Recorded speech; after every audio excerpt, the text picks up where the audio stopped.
The red light's on. Okay, we're gonna be recording. Oops.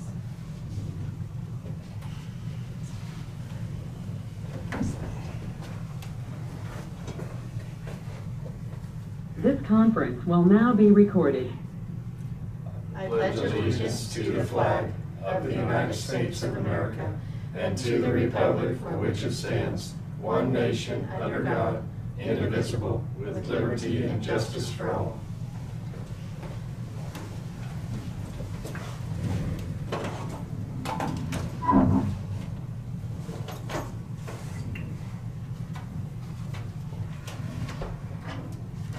Call the meeting to order, April 19th at 12:30. And we'll start off with public comments. And we have one on the chat box, which Tina will read. Okay, this comment is from Diane Novak, I think it's supposed to be, to everyone. My comment is for everyone. I find it hard to believe this commission unanimously approved the use of taxpayer money to start a county-owned for-profit business with no regards to the detriment it will cause to already established businesses. And your only reason for doing this is it's a convenience. Sorry, I gotta scroll down here. In essence, you are taking their tax dollars, then creating the same business which will compete against them. The Senate Assessment Taxation Department is currently out on recess, but is expected to have revisions to HB 2313 when they return. The reviser's language is not yet known, but it is thought to read something like the following. When a county opens a competing business, the taxpayer, property owner of the private business, will become tax exempt in that county. In Marion County, that could include Last Chance Bait, Ace Hardware, Cinex, to name a few. Personally, I think that would be great. If passed, it would place private business on an equal playing field with the county.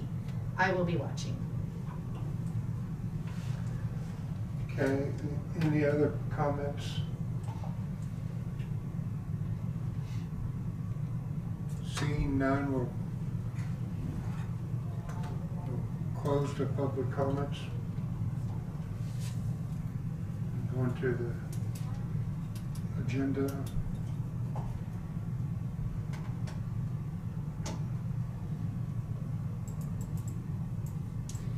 Okay, there was, at the 1 o'clock segment for Janine Bateman, she will not be here. Okay. The agenda change. And do we need to approve the reservoir master plan?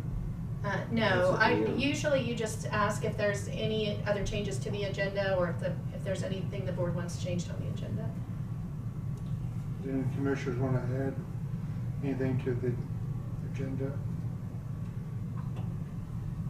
Okay. No? All right. So in your packet, you had some information. Their department revenue reports.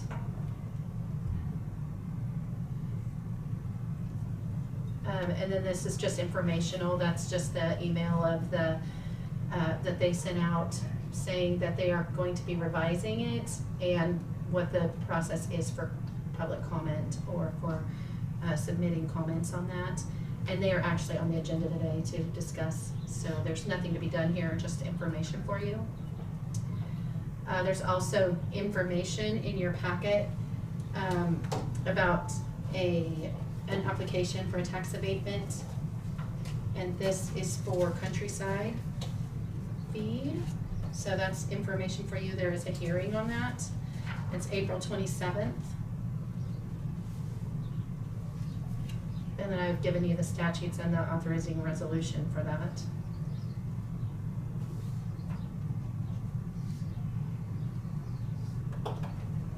Okay, and then I do have the minutes of April 12th, and there was a small change in the draft minutes, which is not shown here.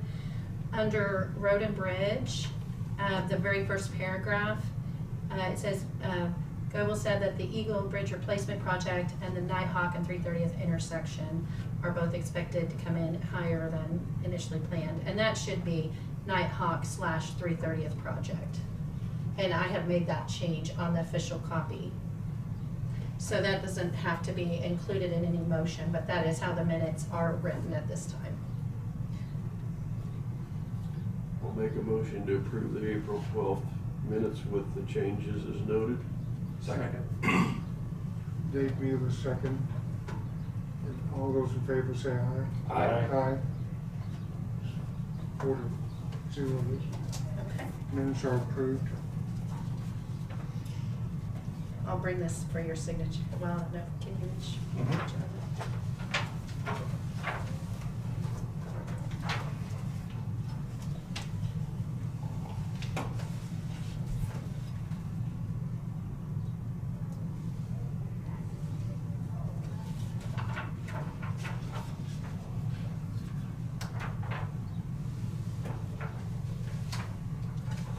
Okay, and we do have some change orders.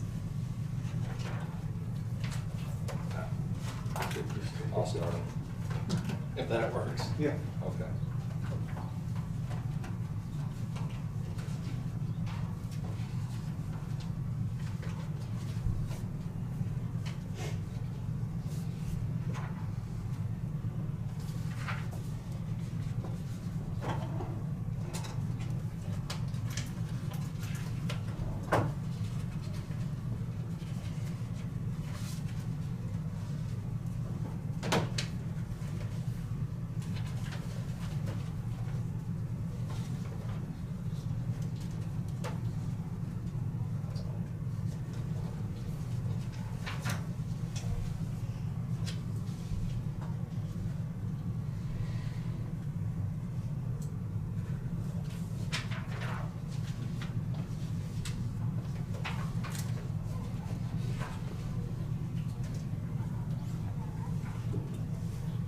What's that here?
I'm Donald Trump, and I approve this message. All right.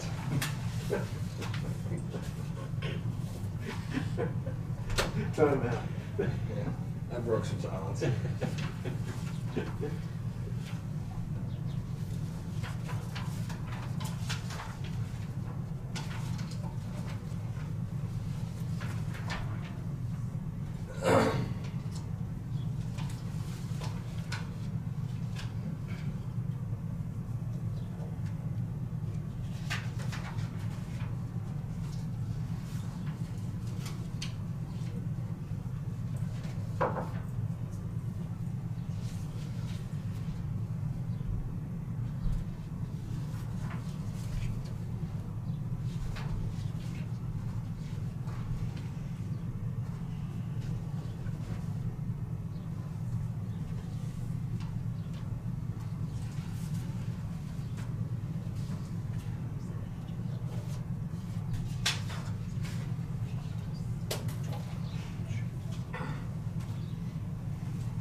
Okay, the next thing that I have was in your packets. We have the budgeted transfers. We do 3 of these in a year as long as we have enough money at the end of the year to do the 3rd one.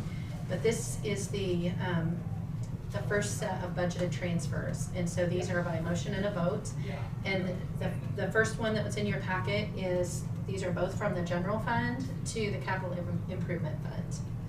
And then the second one is from the road and bridge fund to the special equipment fund. And that is the only funding that special equipment fund receives, unless we sell some equipment through the year or end up with a lease purchase that we put proceeds in there to purchase something. So each of these would require a motion and a vote to approve.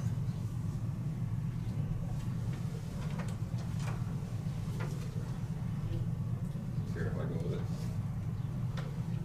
All right. I'll make a motion to approve the transferring the budgeted amounts from road and bridge sales tax to capital improvement fund of $93,542, and the road main and implement 7 mil to capital improvement fund of $327,397. I'll second it. Second.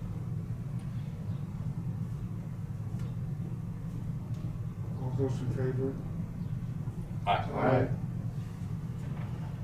It's 4-0. Okay.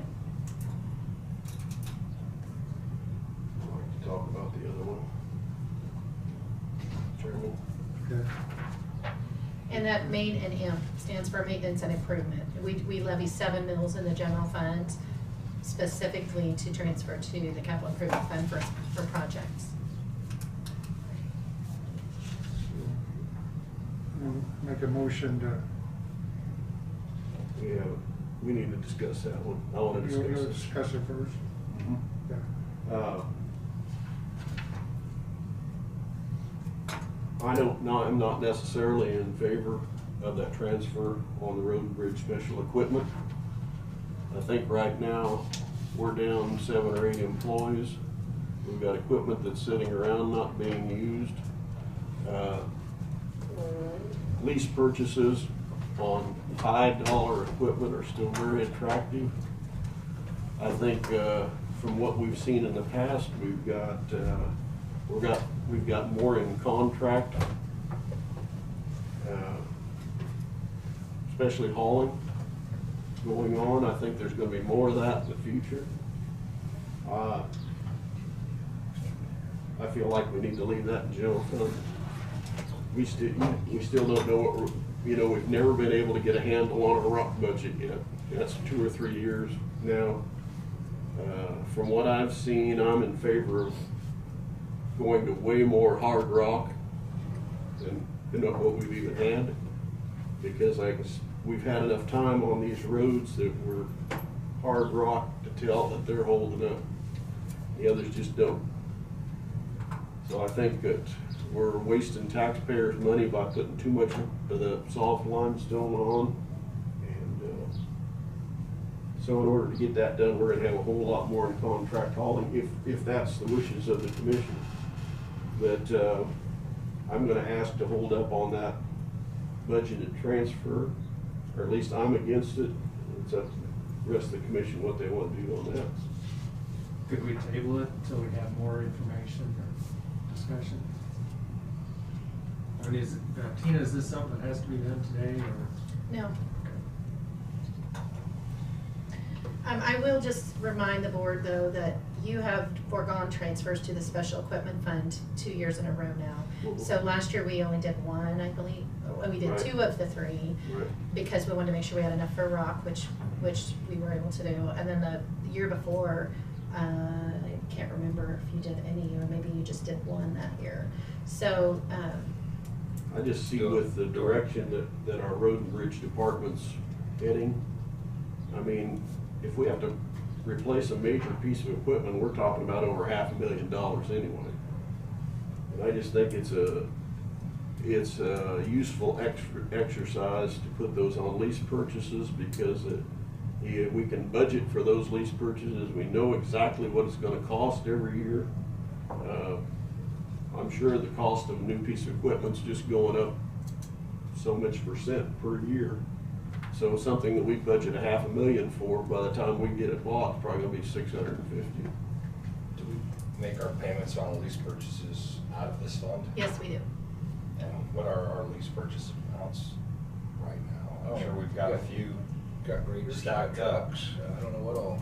I'd have to get that for you. Yeah, I we wasn't got- prepared with that information today. Yeah. Well, yeah, I'm just wondering, we need to stack that account so we can keep making those payments.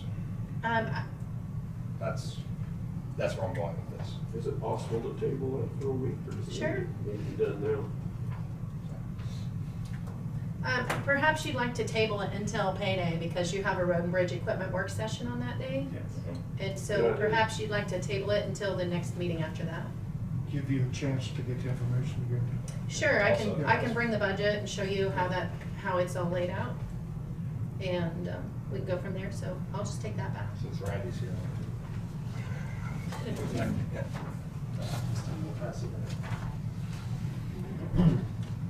This one's only for 133,000, or which one was you talking about? Yeah, The other one? No, we right, already this approved one. this one. It's Approve this 100 one? Okay.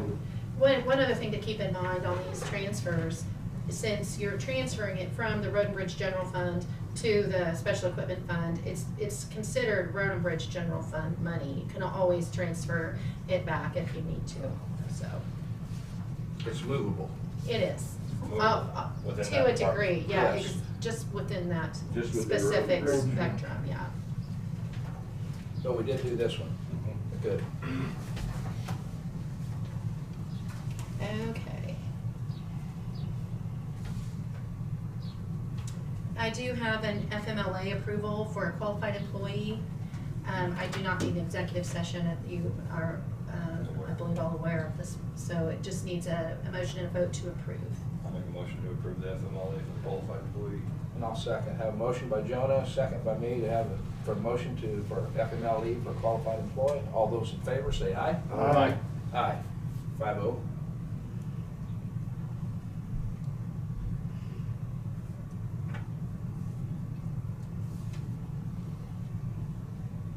Okay. Just to let you know, I will not be here next Monday, and so Ashley will be taking my spot in the meeting, and so she's getting a refresher on the technology today. Okay. And then also, we have our Clerks Conference coming up, which will be May 4th through, it's a Tuesday through Friday. I think the 7th is the last day. It's in Lenexa, and I will be at that the whole time. I am the vice president of our statewide association this year, so we'll be going for that week. And then I do have staff coming for training at that conference, so several of my staff members will be coming at different times and different days for sessions in that. So I just wanted to make you all aware that I will not be able to reach that week. So, Glad you don't have to do it by Zoom. yeah. Another thing that has recently happened is our flagpole out front, the rope broke, and the flags were in the trees there, so we retrieved them, and the last time that we put up a rope on there, it was kind of rigged up there, and we just did it ourselves, because you may remember the flagpole used to be a lot taller than it is today, and a storm came through and blew over the top parts, and so we used some in-house forces with Road and Bridge and some and our maintenance staff at the time. They were able to cut that off and just make it a shorter pole, and then we had to rig up and just a pulley system with the rope and everything. And so instead of trying to rig something again, I would like to actually have somebody come and repair it and put the correct type of pulley system on it. And so I've been getting some information on what that would cost. And so I have I have one vendor that has a bucket truck. It's gonna charge us $450 just to bring his truck out to look at what needs to be done. But I had two other vendors that gave me a quote just based on photographs and us explaining what we need. And Keep in mind here, we had in mind to put a new flagpole over here when we built this one, to put one of the nice new aluminum poles up. That's already ready to go and everything, just throwing it out instead of spending what we have here. I don't know where it's gonna be. If we spend $1,000, $1,000 towards a new one might be a possibility. I'm just throwing it out, see if this commission's interested. When we was doing the flagpoles over there, we thought we ought to upgrade this one over here too at that time. So I don't know, Tina, what are you thinking?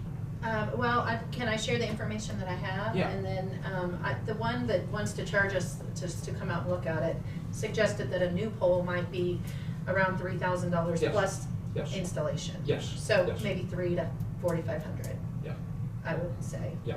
I don't know how much they charge to install it, but I assume they'd have to do, they'd have to do Base. concrete, and I don't know if what they do with the old one, I don't have those quotes. Right. But he mentioned that it would be around $3,000 for the pole plus the installation. Yes, Okay, I so would that's the expect kind that, of yes. a range that we may be looking at. Mhm. So I have one quote from Kansas Flagpole to repair the current with a truck pulley system, a new ball on the top, and all the clips and covers that we need for 2 flags. And the amount to repair is $818, but they do not have their own bucket truck. So we would have the additional need to get a bucket truck, which would be difficult, possibly, depending on insurance, of if there's a vendor that can help Does the us. city's truck go high enough? Oh, yeah, yeah. they got- Yeah, and I could try to make arrangements with them. I did talk to somebody that does tree trimming, but they said they are not allowed to take anyone up in their bucket. So, I know there are a few other people that have a truck, but I don't know what their insurance allows. Right. The other vendor that does have their own truck, their estimate is $1,600. So it's basically almost double, right around double. But that's the cost to have the repair done. How much does our painting cost? Do you just roughly remember? I'd have to look that up. We just had it done. Yeah, we just have it done. Yeah. Is it every 2 years or so he comes by? It's whenever he's around. It's He lives in whenever. Washington, so he just calls and says, "Hey, I'm gonna come through." Scale the pole too. Yeah, they climb, I mean, they Yeah. go right up it, but, So- but I'm looking at your cost of aluminum stainless pole You don't have to versus. paint it. Not having to paint it again. Not have to paint it Right. again. And just looking, that was, I don't know where Commissioner Hollow and I failed. That was on our list to get done, but we didn't get it done, so. Would it go back to the same location, or did you have a new location? No, I think you'd have to you'd have to have somebody tear something out. I mean, I don't know what all Yeah, the you have bases. to have that one. Yeah, Removed. removed and Sure. then come back in. You could go back to the same location, I think. I know the newer ones are poured with concrete with a sleeve in it. Yeah. And then it's sanded. Yeah. So then they slide the pole down and put sand in it. Yes. Keeps it there. Yeah, I don't know how this one was erected. yeah, but that's the way it was over there, just what you just said, so. Yeah, this is probably poured in cement. I would Probably imagine, they do in the yes. old days. I would imagine we'd have to have somebody yank it out. Probably 10 foot of cement. Cut it off and make something else out of it. I think the road and bridge could probably, if we just get the pole cut down, get it cut off, they could probably come in with a backhoe and probably yank it out, get it ready for the new base, for a new one. So that's just something that I wanted to, and one of the companies was 1,600 For the repair. in total. Yeah, that's with the one that has their own truck. I would be in favor of looking at, getting bids on a new one, replace with a new one. And I don't know if I'd be in favor for that. I think we ought to look at it anyway and see what it's gonna cost. Gather some bids. You do that on purpose, just so you. No, I'm sorry. Every time it happens, you're giggling over there. Because it's loud. Beeping at you. Yeah. I'm sorry. Would the board be in favor of looking at the price then and see what we're looking at? Or- That way you compare it to the cost of repair, and if Because it makes sense, it makes This sense. is half a pole right here. Yeah. Repair plus paint. Yeah, and no more maintenance. Figure out what the paint is over a 3-4 year period. Gather some bids. You have to have a bucket truck to do that too. No, they scale the pole. They scale it and wipe it. Yeah. And paint it. Yeah. Well, and the rope Well, is you on the definitely inside of want it those if you usually scale too. Okay, we will do some more research.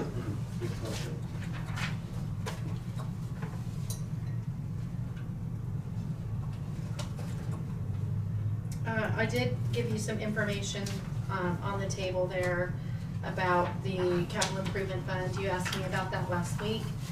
And so the beginning balance for this year was $4,801,775.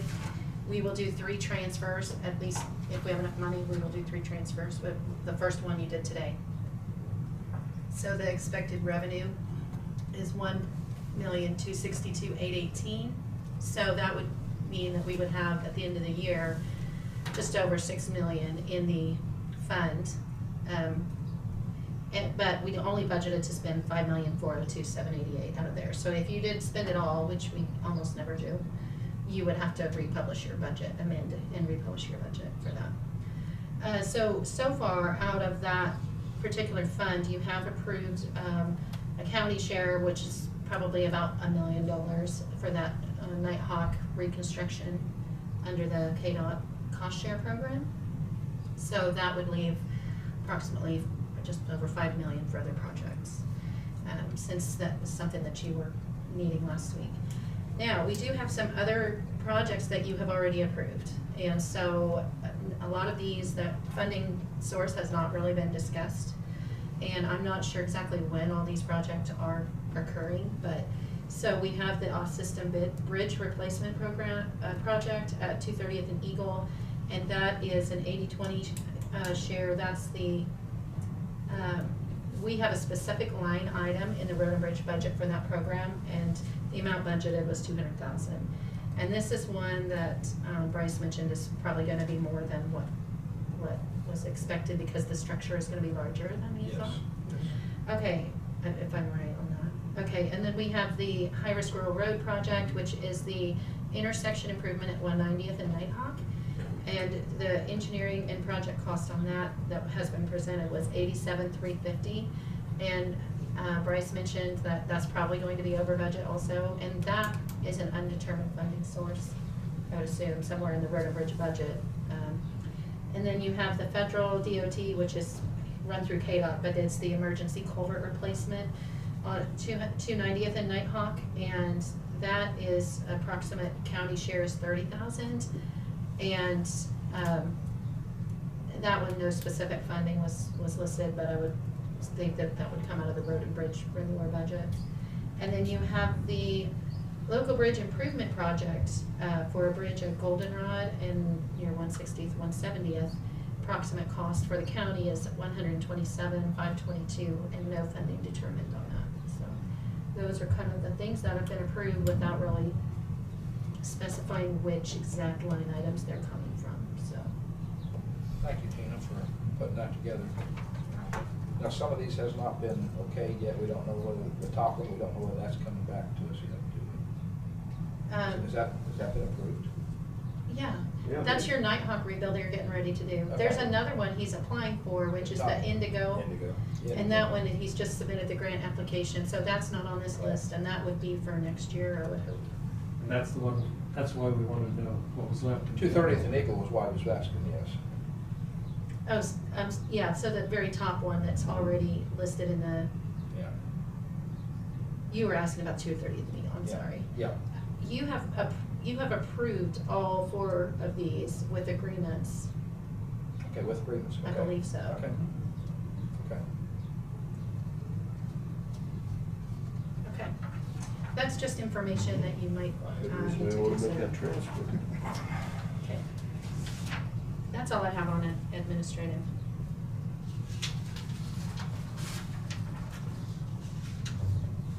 Everything else is taken care of on the checklist here? Yeah, I believe so. Is there any discussion about the master plan for the That, there's an Yeah. agenda item for that Okay. a little bit Yep. later.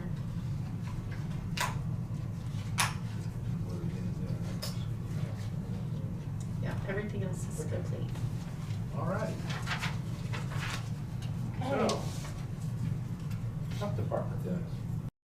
Adri. Yeah, first, I had a note on my desk to ask you guys, we have 2 small trailers, and evidently at one of the pods, a question had come up to Marcy why the trailer wasn't tagged.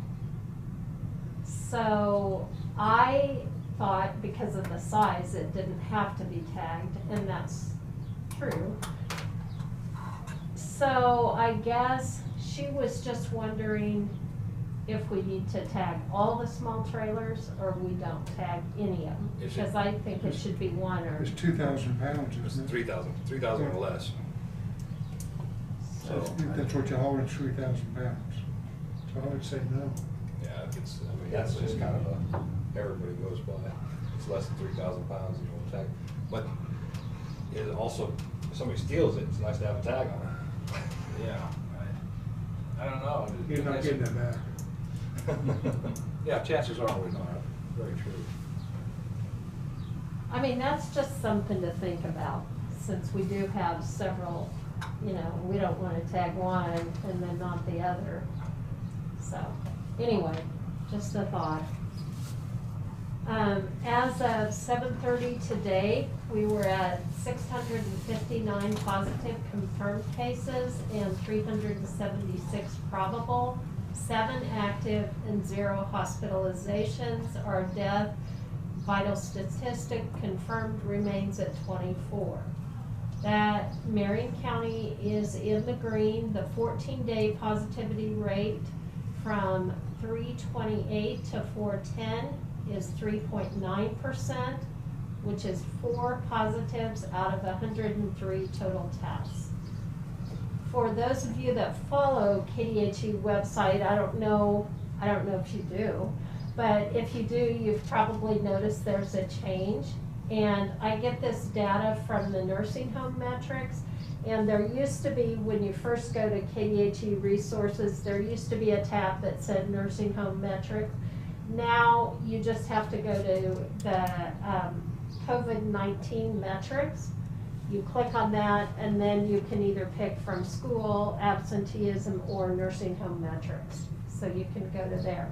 Also, you probably noticed there is a variant tab. And on that variant tab, you can click on that and see where the different variants are in what county. It will also describe, in that tab, it will also describe each variant. And so far, Marion County is at 0. So, last week's vaccination clinics are as follows. Tuesday, April 13, at the Lake Hall, we did 29 Moderna prime doses, 11 boost doses. Then on Wednesday, between the health department and Cottonwood Grove, we did 30 booster doses.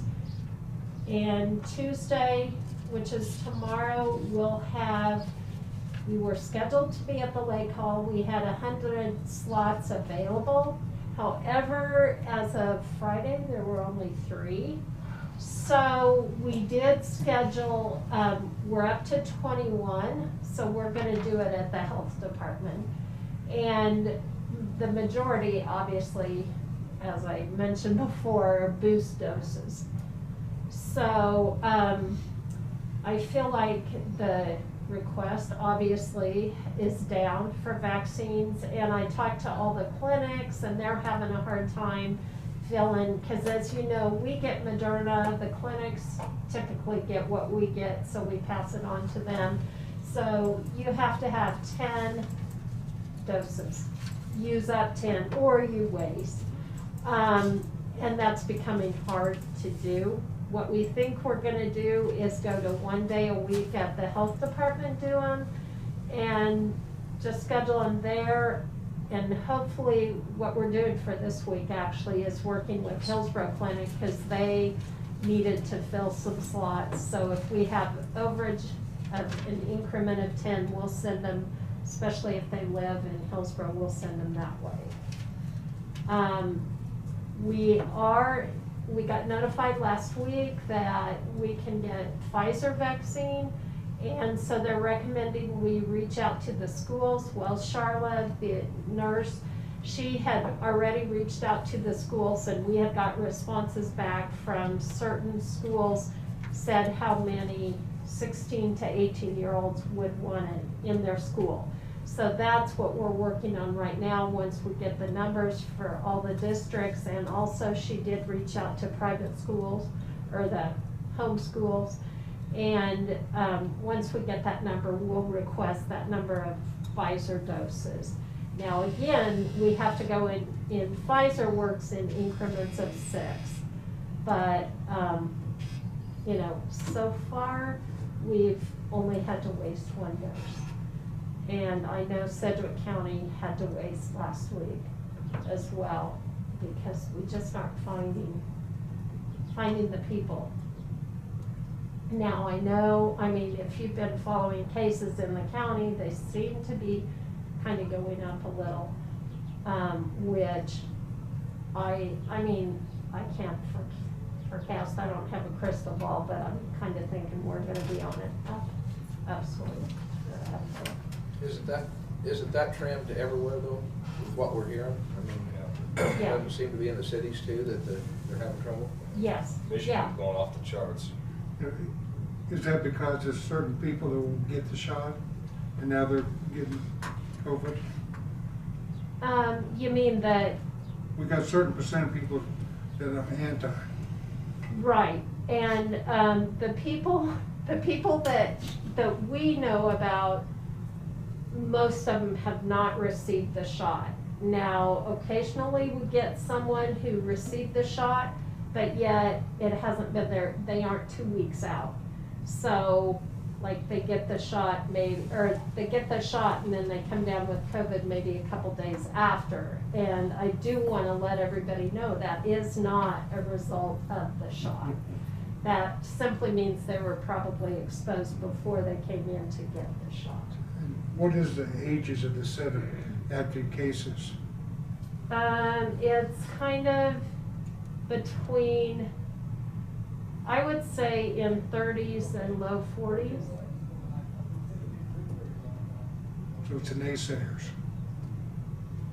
Well, they haven't got the shot yet. No, Let's- 30 to and- 40 would probably be people that are out and about a lot more than Yeah. the Well, and that's just it too. What we're seeing kids in is schools, people kids' tend to, activities.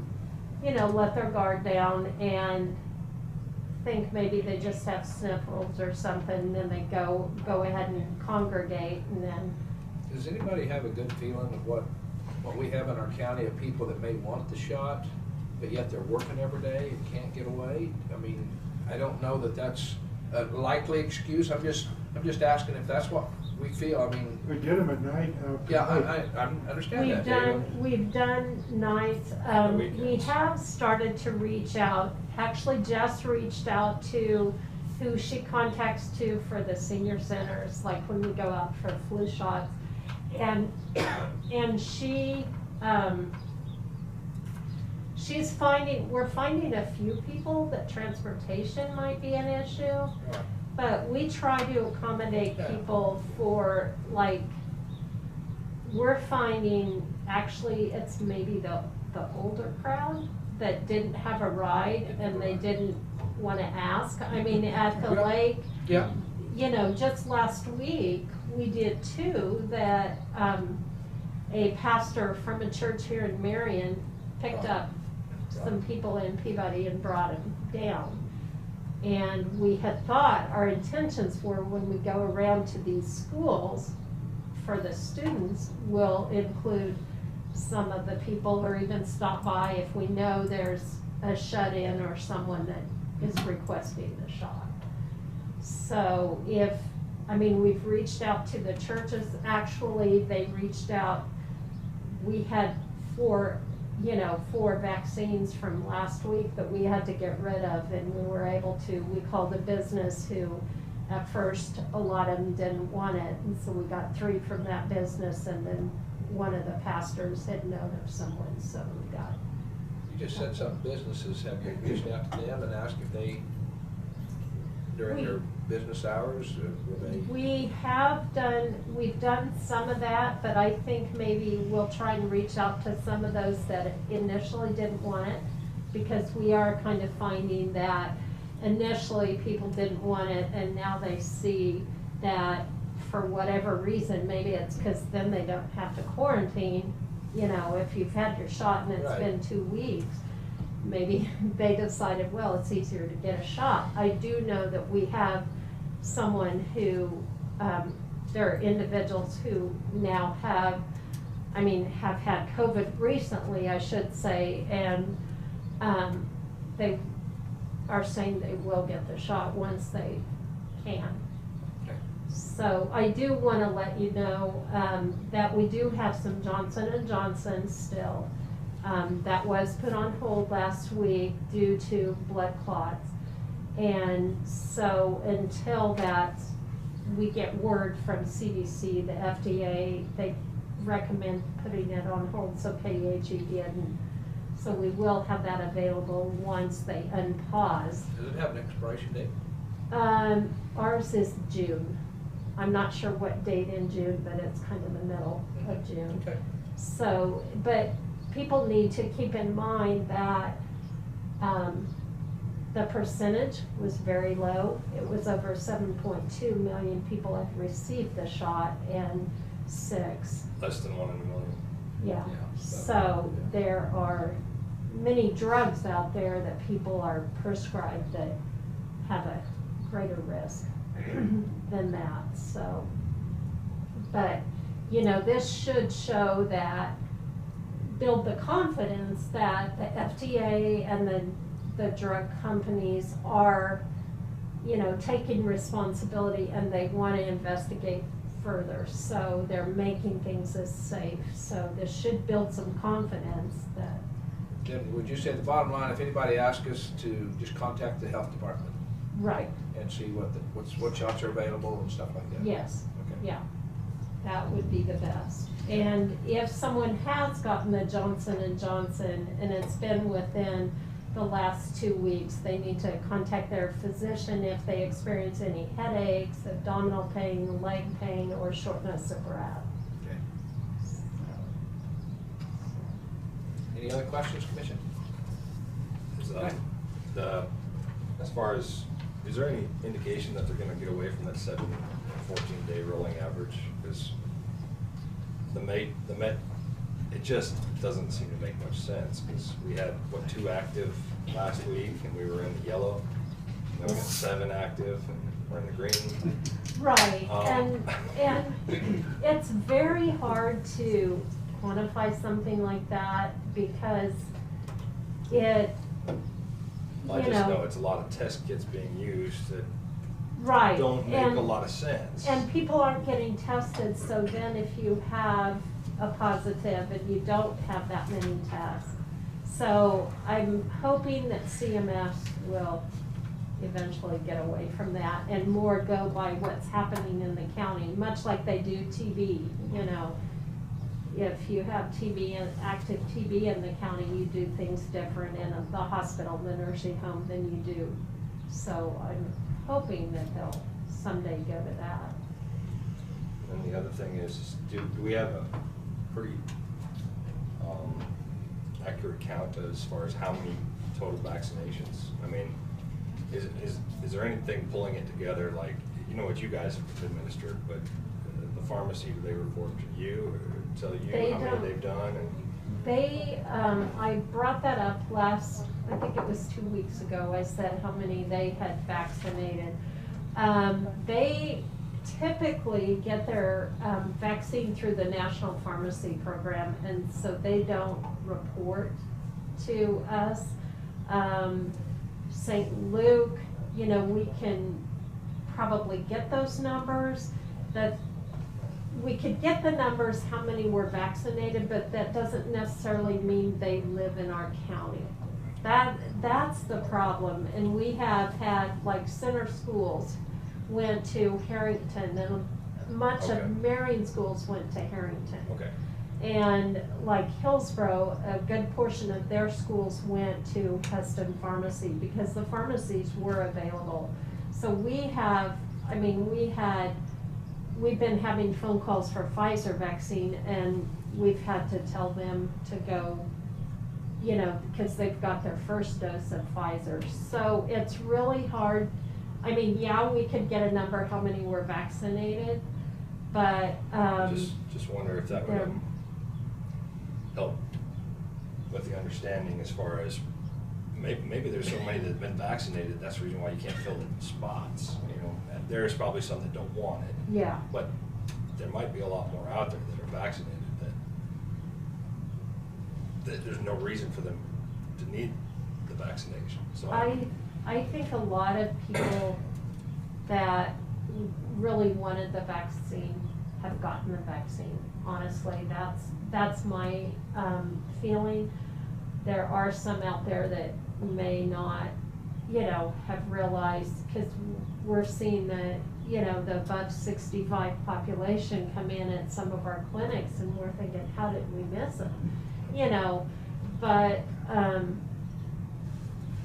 I think those people who wanted it have gotten it, and now I think what we're gonna see is as people get more trusting of it and realize, there's no tracking device or no chips in there that's gonna, that the government is tracking them, I think more people who are on the fence might lean toward that. Especially if we see a increase in cases. What does the flu, like, when people get the flu shot, is that percentage of population basically? It's mostly the elderly get it. Do we get like a 25% turnout, or do we get a 50% turnout? Our flu vaccine, our orders every year, we order less. Now, last year, since we're in the middle, we kind of estimated, and we did give more. Anytime there's a shortage of flu vaccines, we give more. I mean, if people, know there's a shortage, that's when everybody wants it. It's much like, End of the news. COVID. Yeah, so it's kind of hard to, it's kind of either you want it or you don't, but we're trying to educate people. And we do have some students from several schools, and we're hoping, we haven't got word back from the other schools, but we're hoping they will. Thank you. I need a signature on the ELC grant for, that's the $159,000. Okay.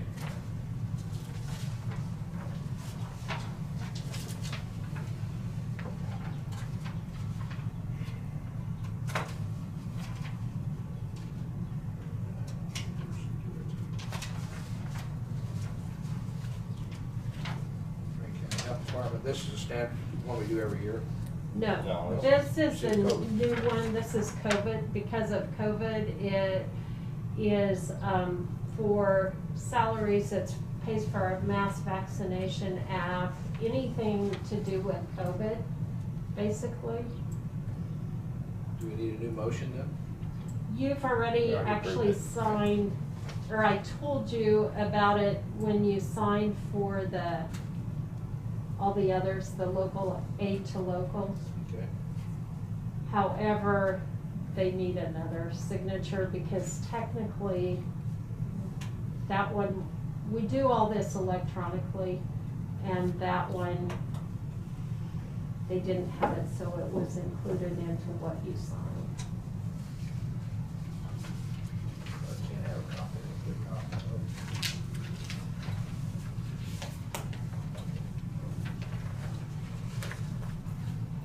Okay, then I did, what you requested. There's a copy for Tina, and then there's a copy for Randy. It's contact names and numbers in my absence. And, these names and numbers, some of them are their personal cell phones, so we prefer that you don't give those out. If someone wants to talk to, like Dr. Hodson, maybe you can get a message to him and then he can get in touch with them. But he has agreed to, if you need any advice, because as you know, you guys have the final authority, so he's willing to step in. In your position? And advise, yeah. Okay, advise, okay. And then Wanda will take care of the immunizations, the scheduling of clinics, anything public health wise under the direction kind of Dr. Hudson. If she needs, I mean, she's very well versed on this. She's usually in the office Monday, Wednesday, Thursday. However, she works the other days. Charlotte is in the office Tuesday and Friday, and that's simply because we don't have a lot of room for them to both be in at once.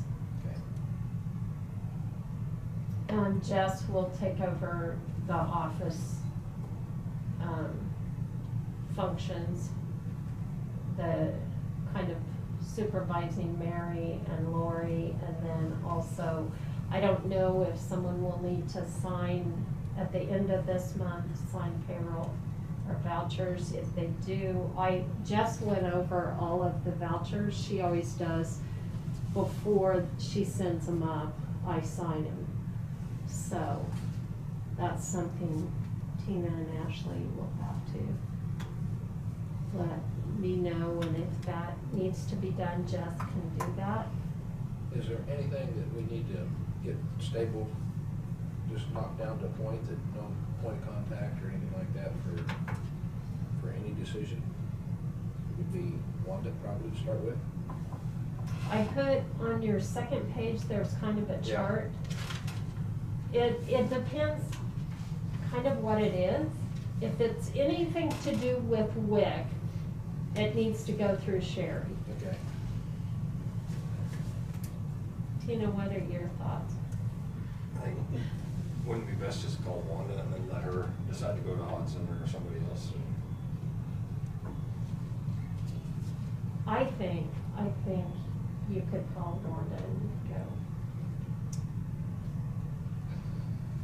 Tina, what do you think?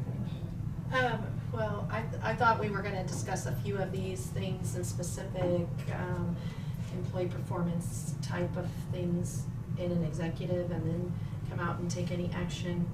Like if we're talking about specific performance, of duties, you know, I don't know if we need to Capabilities, now, yeah. or if, I still think we do. okay. It's okay to go with some general commentary in terms of job descriptions, but we're starting to get to a point about who should handle this and what's the capability. I do that in executive.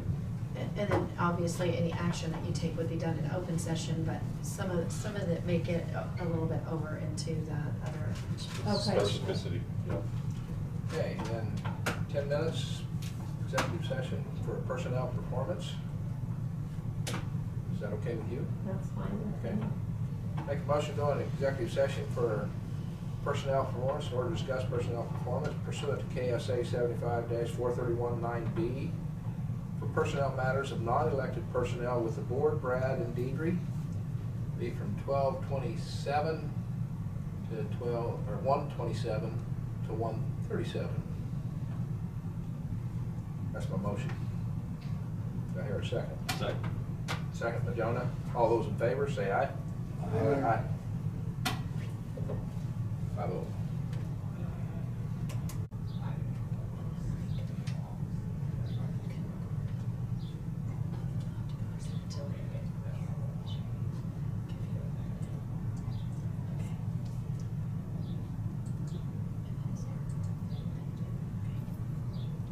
This conference will now be recorded. Okay, out of executive session, make a motion to appoint Dr. Hodgson as our public health officer consultant, and Wanda, Manikum as our general person in charge of the health department, with assistance of Jessica Gilbert in the health office. That's my motion for appointments for while Tina is out of the I'm gonna put interim. interim. 2 weeks, 6 weeks. 6 weeks, 4 I weeks? don't know how long her will be. Just It'll be an interim health department, But you need to do an effective date, and that will be the 22nd. 22nd, effective April 22nd. That's my motion. Okay. With that being said, Kent Becker Seconded? Yeah. All those in favor, say aye. Aye. Any opposed, the same side? Nobody opposed. 5-0. And Deidre, good luck. And It'll be fine. wish you the best, and come back and keep us posted on what happens and how everything's going. Okay, thank you. Thank you.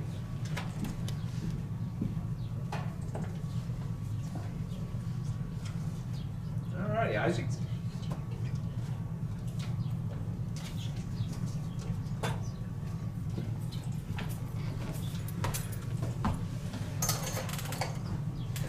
Morning. Morning. Afternoon. Something. That is right. Okay, I'm here for the electrical bids for the office. I have ended up getting 2 bids. I had 3 people come out and look at it. I only ended up getting 2 bids for today. Pass it on there. On the top, Elcon Electric originally came out and did the initial, I guess, overview, checked out our problems. So what's on the top there is kind of the bullet points of what I made for the other 2 bidders to look at. I ended up getting a bid from Mark Weeby and Elcon, and both of those are attached.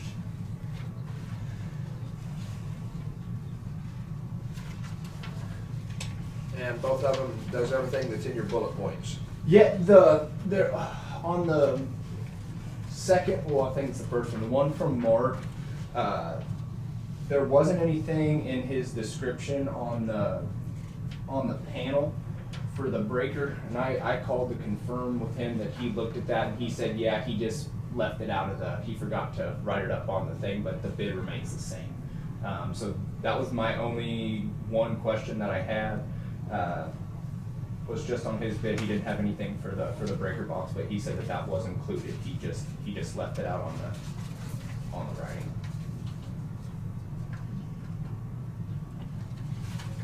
Well, since Elcon's not high, I'll make the motion to approve Landmark. Second? Okay, have a motion from Jonah, Commissioner Gearing, to have Landmark, and a second by Dave Mueller. All those in favor, say aye. Aye. Aye, 5-0. $730. Yeah, would you go ahead and read the bids out for Okay. those attending? Yeah, on the Landmark was $730 for total job, and Elcon Electric was $1,300 total. So that's the 2 bids that we have. Let's get it done. Okay. Hey, that was it Okay. for me today. Good night. Thank you. Thanks, Isaac. Yes, thank you.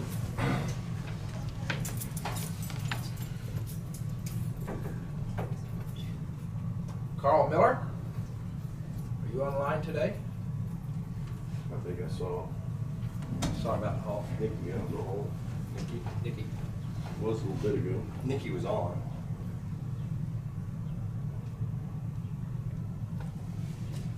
Lost him,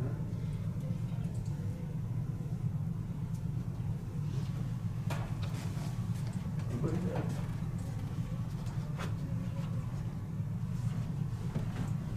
There's a line down at Church's. Always. You want to talk? This is middle of the month. I gotta get my contacts too this month. That's about the line out Here there. it comes. Tired of waiting. There's Carl. Hello, Carl. How we doing today? Afternoon. Come on in.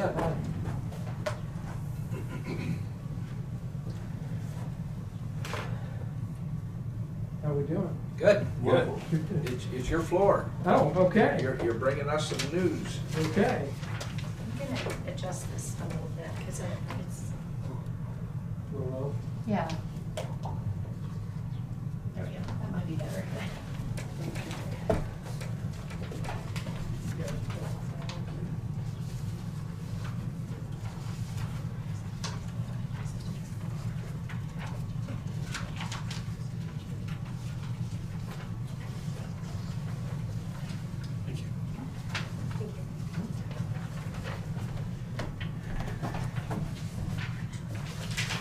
Nikki was gonna come up with me, but she's on the phone right now, so we're going to get started.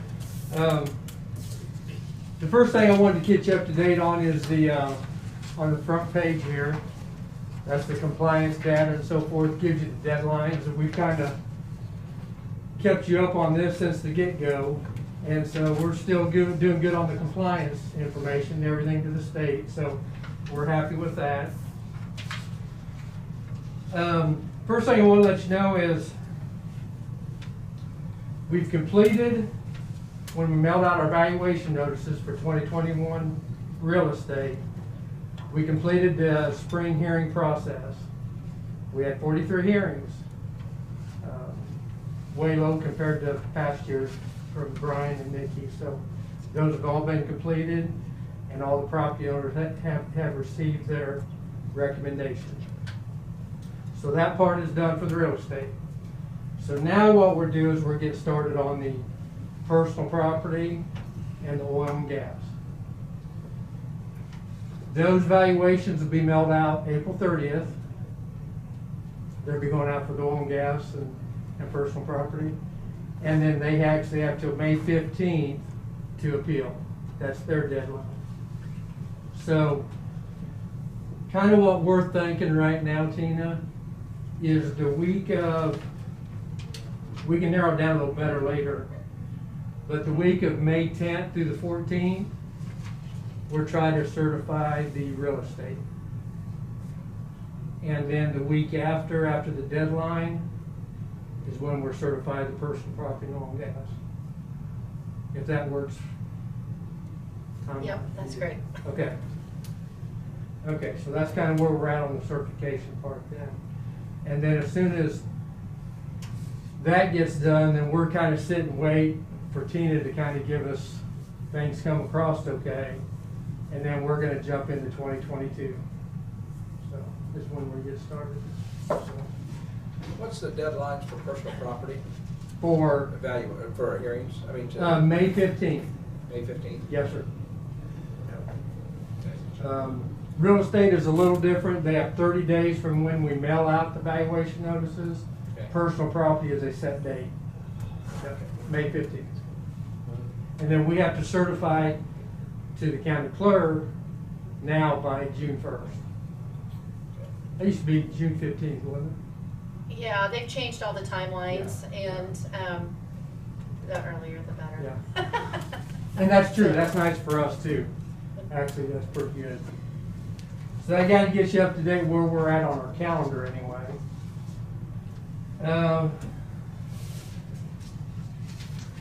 On your second page, Debbie has kind of kept me going on this here. This is our, they used to send out ag questionnaires every year where we get the property owner's assistance. The county hasn't mailed these out since 2018. And so what we're going to do is a little different this year, though, to try to make it more accurate for all the everybody, is we're going to mail these out in July, the first part of July. What that does is we're going to use the new pictometry photos, which is going to be the current photography. We're going to be certified to the county clerk, and then we can have all our splits and combinations done for the questionnaire. So everybody will get the right acreage and so forth, and then what they're going to assist us on is if they see a discrepancy. And we're going to ask them to try to get it back with us within 30 days so we can still do our data entry and so forth like that. So our plan is to get that out July 1st. So I think that'll work out really good. You guys have any questions on that there? Okay. All right. Michelle will return on the 28th, next Wednesday. And unfortunately, we still can't replace the, we still have that opening for the data collector. We're not having real good luck on that portion yet. But if you notice a lot of things around town, or a lot of towns, a lot of people are trying to hire. Everybody's in that boat. It's just not working out right now. And then the last thing to try to get you caught up on is we have couple computers, 3 of them, that we've had since 2015.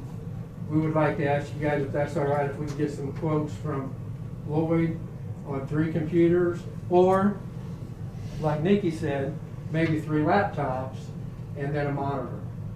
That way we would be portable if we needed to be again. Makes sense. Okay, Laptops that's what I and thought. docking stations. And then you just plug those in to the monitor.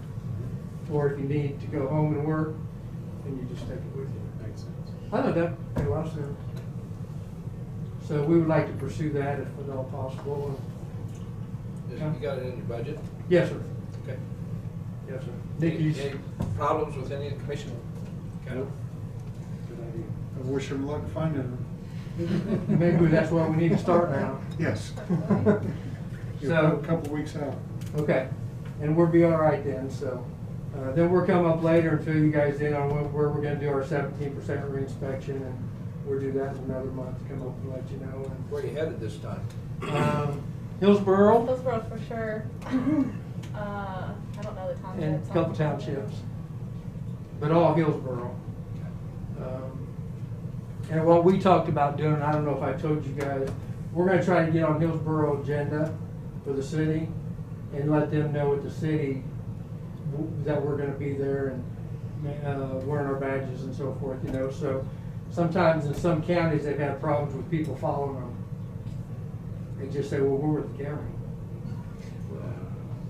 So that might help you go talk to the city first then also. Plus it'll be in their minutes. And every employee has an ID badge in your department, Nikki? Good. Good deal.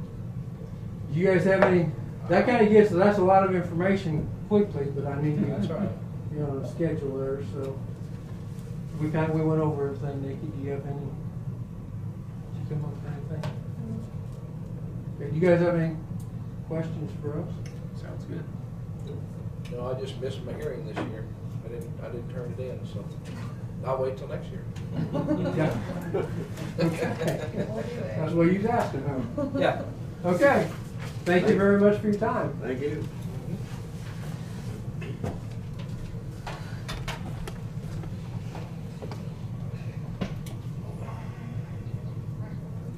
Sheriff Rob Kraft, quarterly update. And I see he's brought a lot of paper for us today. I did.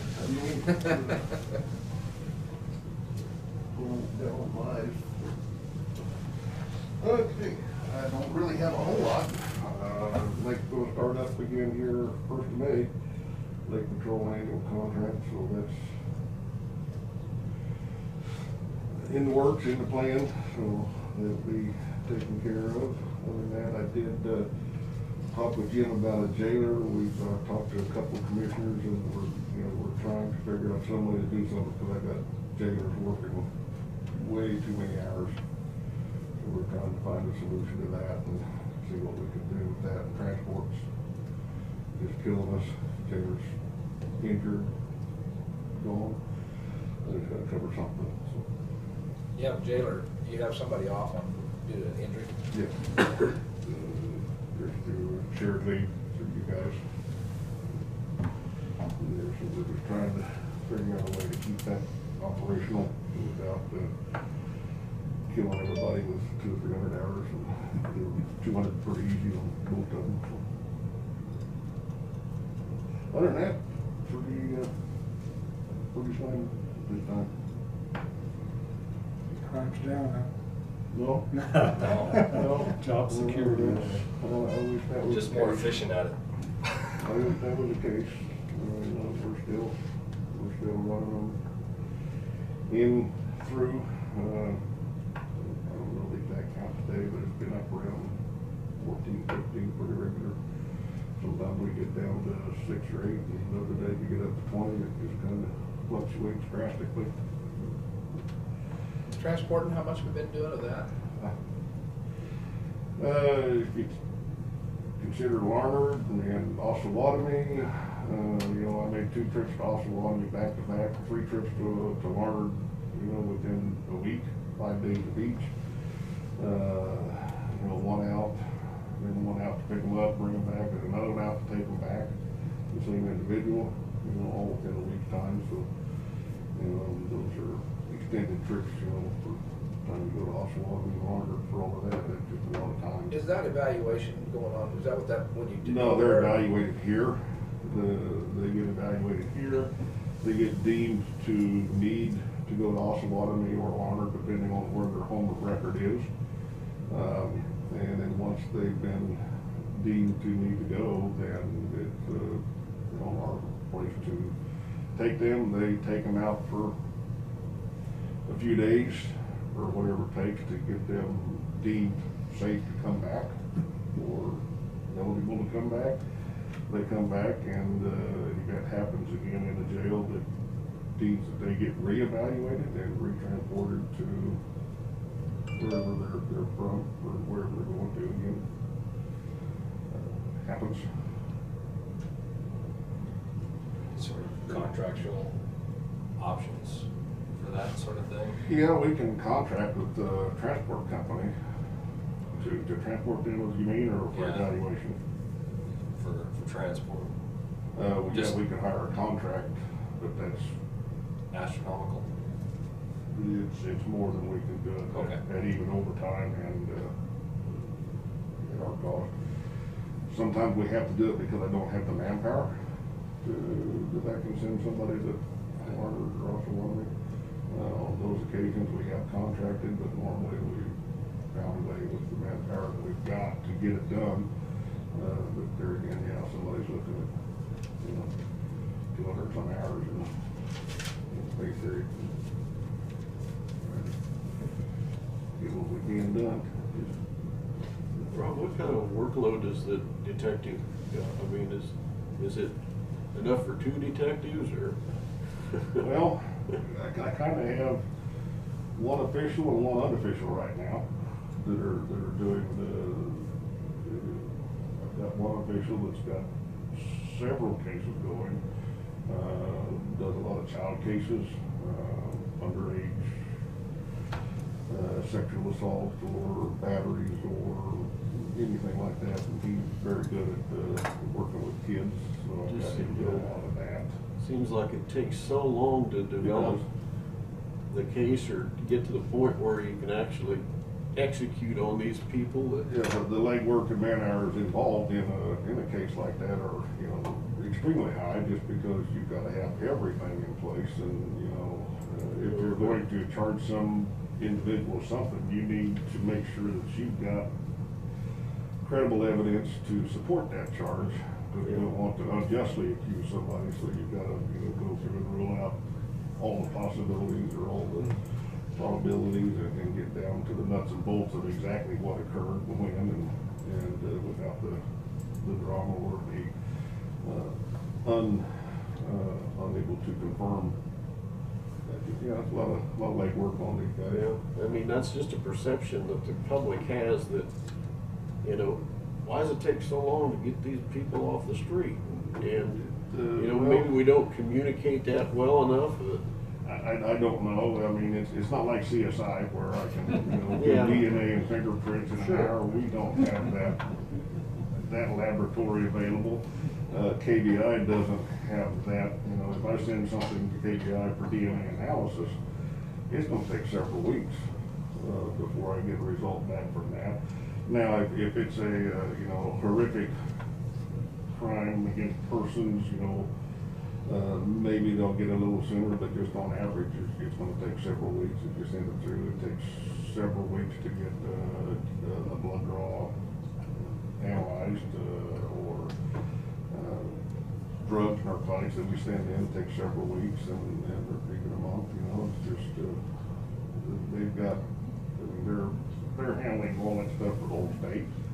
In most cases, other than Wichita, who has their own crime lab, and Johnson County, who has their own, but for the most part, they handle all that for the statewide. So every police department and sheriff's office sends their stuff to KBI, so they just spend day after day going through it and taking the next one as it comes. But yeah, you have to spend a lot of man hours on something. You and I may know in our head that something occurred, somebody did something, but that's not enough to go to court for. I have to have something that I can stand up in front of the judge or the jury and say, this is the proof that he did it, not that you and I know that somebody's using drugs. Yeah, we all know they're probably, this person's using drugs. Or has committed this crime, but I have to have enough to convince a jury or a judge or take to a judge for probable cause for that.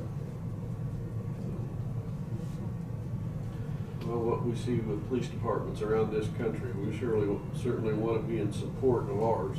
Well, because some of these departments are just getting decimated. They are, and I truly thank you, and I know my staff over there truly thanks you for the support that you've given us for many, many years, and throughout, and currently do too, and we thank you. We're blessed in this part of the country.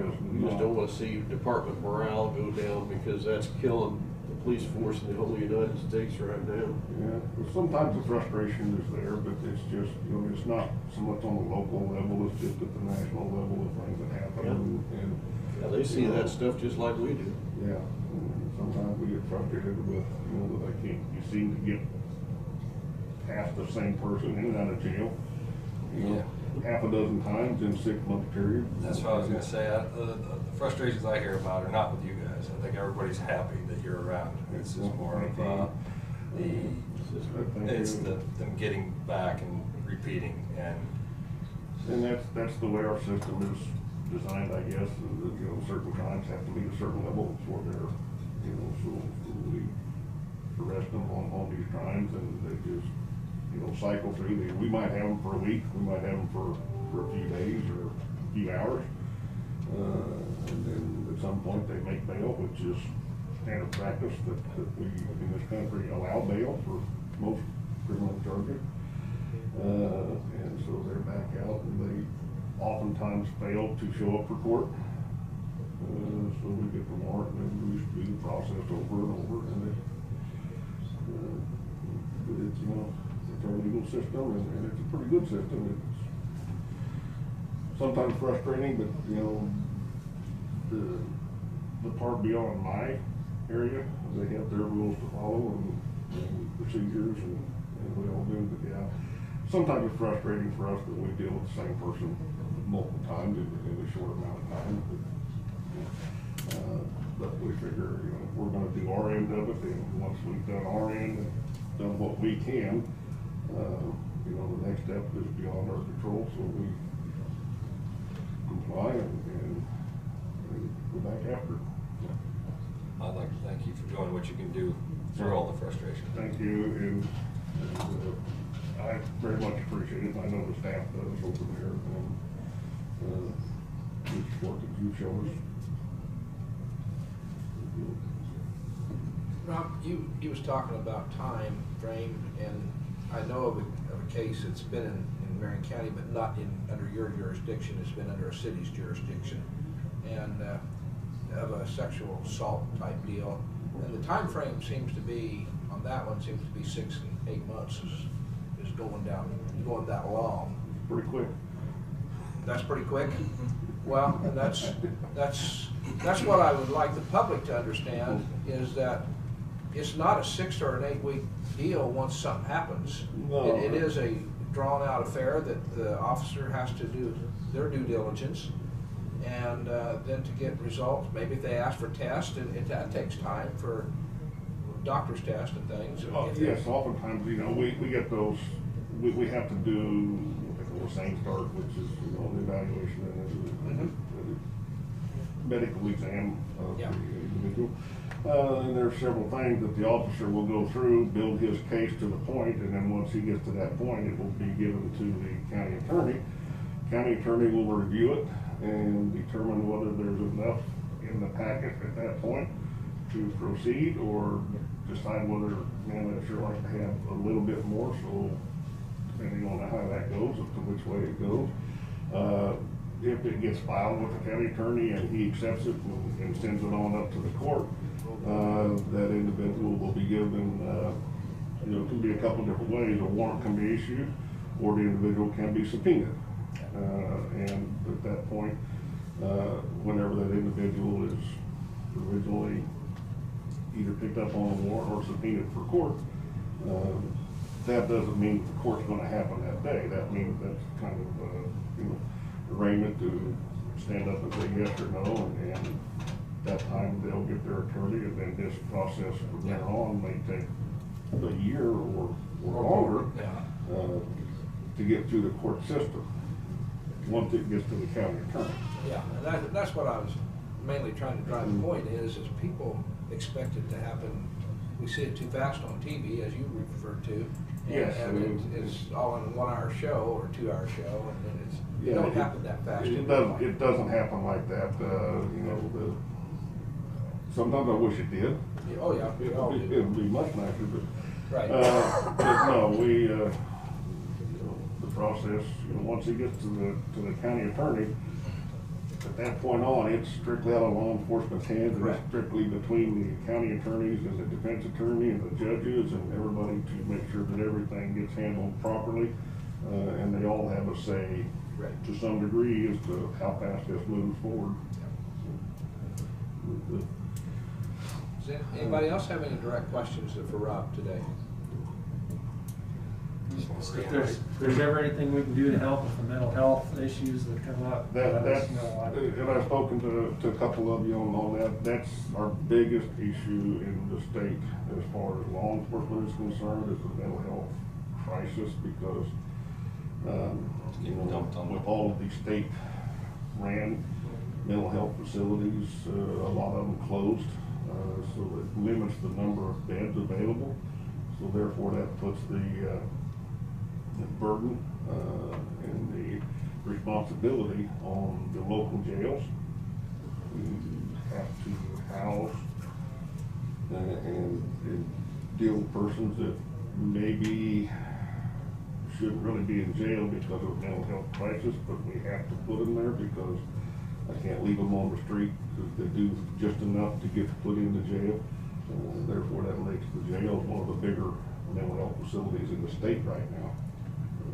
So you get good cooperation from our mental health professionals in this area? I mean, can you call them in, say, we need somebody in here? At times, they have regulation too that they seem to have to follow, which kind of slows things up on as far as our perspective. If you bring someone in that's under the influence of anything, they can't evaluate them at that time. So we've got a day or two, sometimes more, depending on what substance is on board, before they can be evaluated and determined. In the meantime, there's still our responsibility, which, mental health is not our training, to speak, and not what we're designed and built for when we're there, or staffed for. We're working on the training to get as much training as we can, but it doesn't change the fact that we still have a jail facility to run, and I don't like to mix those that need mental health with those that are there for other issues and criminal issues. I don't like to put them together. So we kind of have a bed situation there. Where do you put them and keep them safe and separate so that they're not vulnerable? Once the determination is made, Larned can be anywhere from a day to 3 or 4 days before we can get them in there. So they stay with us until that time. Osawatomie is generally much longer, a week, 2, 3. Some areas in the state are going, 20, 30 days before they get them off. That still makes it more responsibility until they have a bed opened up in there. And it's just, there's nowhere to go with mental health persons. But is Kansas a red flag state as Indiana is with mental health and relationship to where this person they called in and turned it into the law that this person may be possibly mentally wanna commit something, some sort of No, crime? not unless per se, not unless per se I have some documentation or some information or some, evidence to support that. If I have evidence to support that this person is a danger to themselves or others, then I need to respond to that in a way that, protects the public and this person. But it's not necessarily what you call a red flag situation. I still have to have the documentation and evidence to support anything that. This is the first time I'd heard of it since this shooting in Indiana. Yeah, Red flag. there was some talk about red flag on gun laws where, Yeah.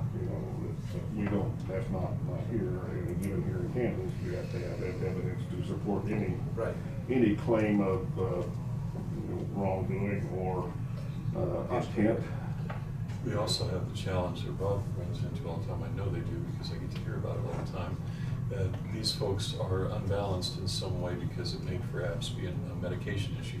They don't take it, then they think they don't need it, so then they don't take it anymore, and we can't deal with them. But then, as soon as a family member reports them, bring it to the sheriff's attention or the county attorney's attention, you talk to the individual that's the subject of all this, he said, "Oh yeah, I'll take it again, no problem." Yeah. And so we can't go forward with the care and treatment case or anything else. It is just a vicious cycle. It is terrible, and the other side of that is once we get them on the correct medication from Larner and in our custody, we see to it that they take their medication as prescribed, and they function pretty good normally.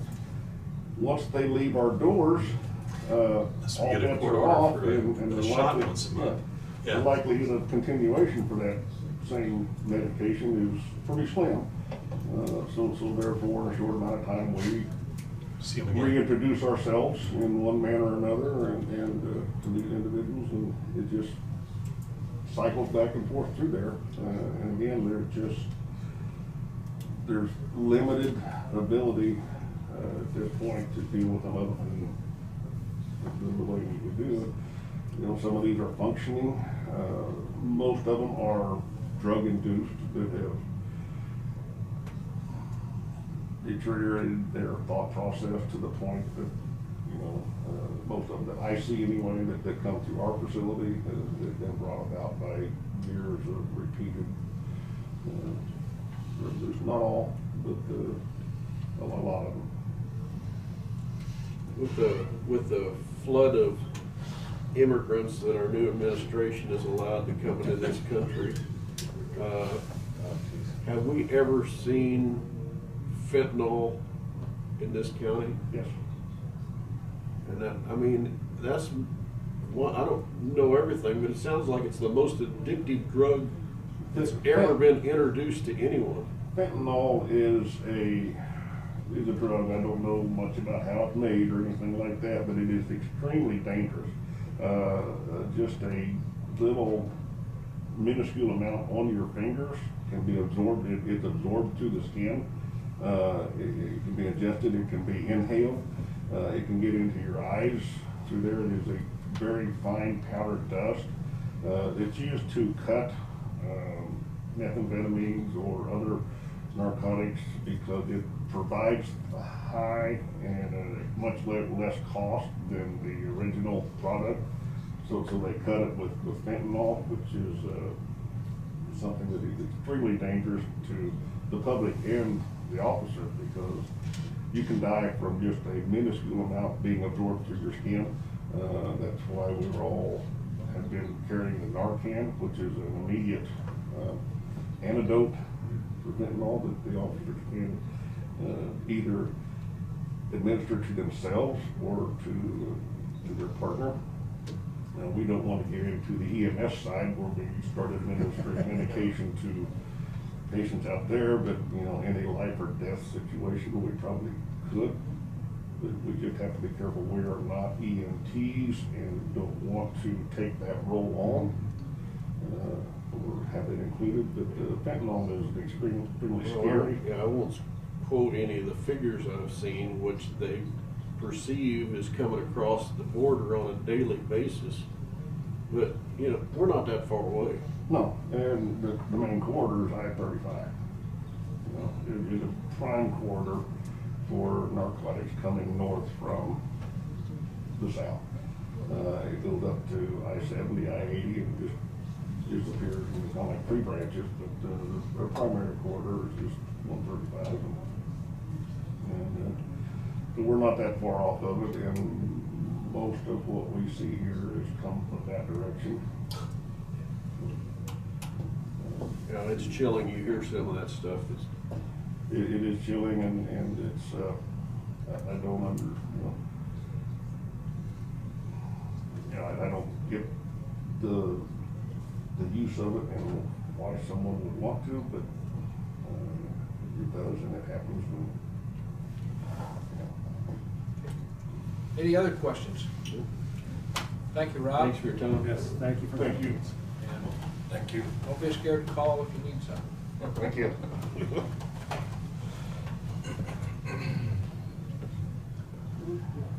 Purchasing management, Randy Frank.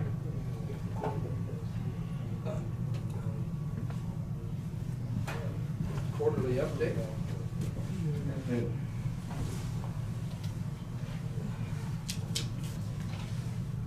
You don't know it's gonna snow. Yeah. 2 inches, and they say it's gonna freeze pretty hard. First thing I want to visit with you about is, Cherry sent me an email about Marcy's overtime that occurred during this last year of COVID. She went over 22.75 hours. Can we have 3 months before for her to use those? So she doesn't lose her He's time? talking about vacation, not Vaca- overtime. I'm sorry, Vacation. I'm sorry, yes, vacation. Vacation time, see, Vacation time. this is vacation time we're talking about. We have a plan already in place. Her first day will be this Friday, and in the next 2 months, she'll use a day each month to use 60 days, next 60 days. The next 60 days, then she'll 3 use months. it up. 3 months. 90 days. 90 days, yeah. When we do the last one, we've had this come up a few times. When we do the last one, was it 180? 120 days. 120 days? Yeah, Just be good. That was This really is a great. smaller- Some of those guys had. More time. This is smaller amount, this is, you said what, 22? 22.75 hours, just under 3 full days. I know, We've already identified 3 days for her to use. If as long as it's within 90 days, I shouldn't have any problem. We need to take a motion, and I'd go ahead and make a motion to extend Marcy Foster's vacation carryover for 90 days to be used up during that period. I'll second that. Have a motion by Kent, second by Jonah to extend Marcy's time for 22 hours or something like that. 22.75. 22.75 hours for 90 days to be used in the next 90 days. All those in favor say aye. Aye. Aye. Opposed, same sign? Nobody. Thank you. Yeah. Things that are going on, we finally completed 2 of the mitigations from the hazmat spills. One was down by Florence, that was actually in 2020, and the other one was Ag Services down near the county line with Ag Services, and that was in January this year. They've been completed, the whole cleanup's done, and KDHE folks and EPA folks are all happy, so it's clean.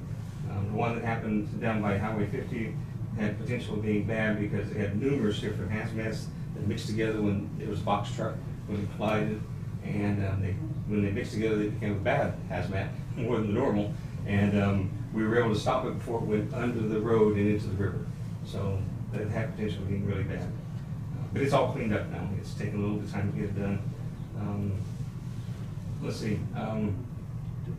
Father Capon, event in Pilsen, we're working on that. We had our first meeting with the church last week, discussed an awful lot of things, infrastructure and things like that that's going to be coming up.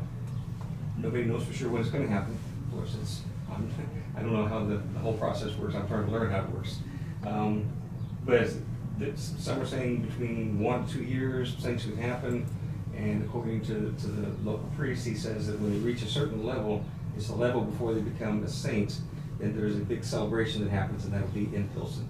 So there's one big event that will happen, and then the second big event when the gentleman does become a saint, if that's what happens.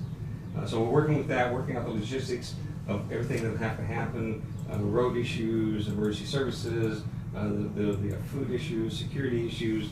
So we're trying to work through all those, trying to get laid out before it happens, the best we can. Then there's some economic development issues that will be talked about too. Bryce has already started that meeting. We'll start working with that, and where people can do certain things. You know, if it's going to be a long-term event for people coming here, maybe a new hotel would be a good idea. It's just things like that.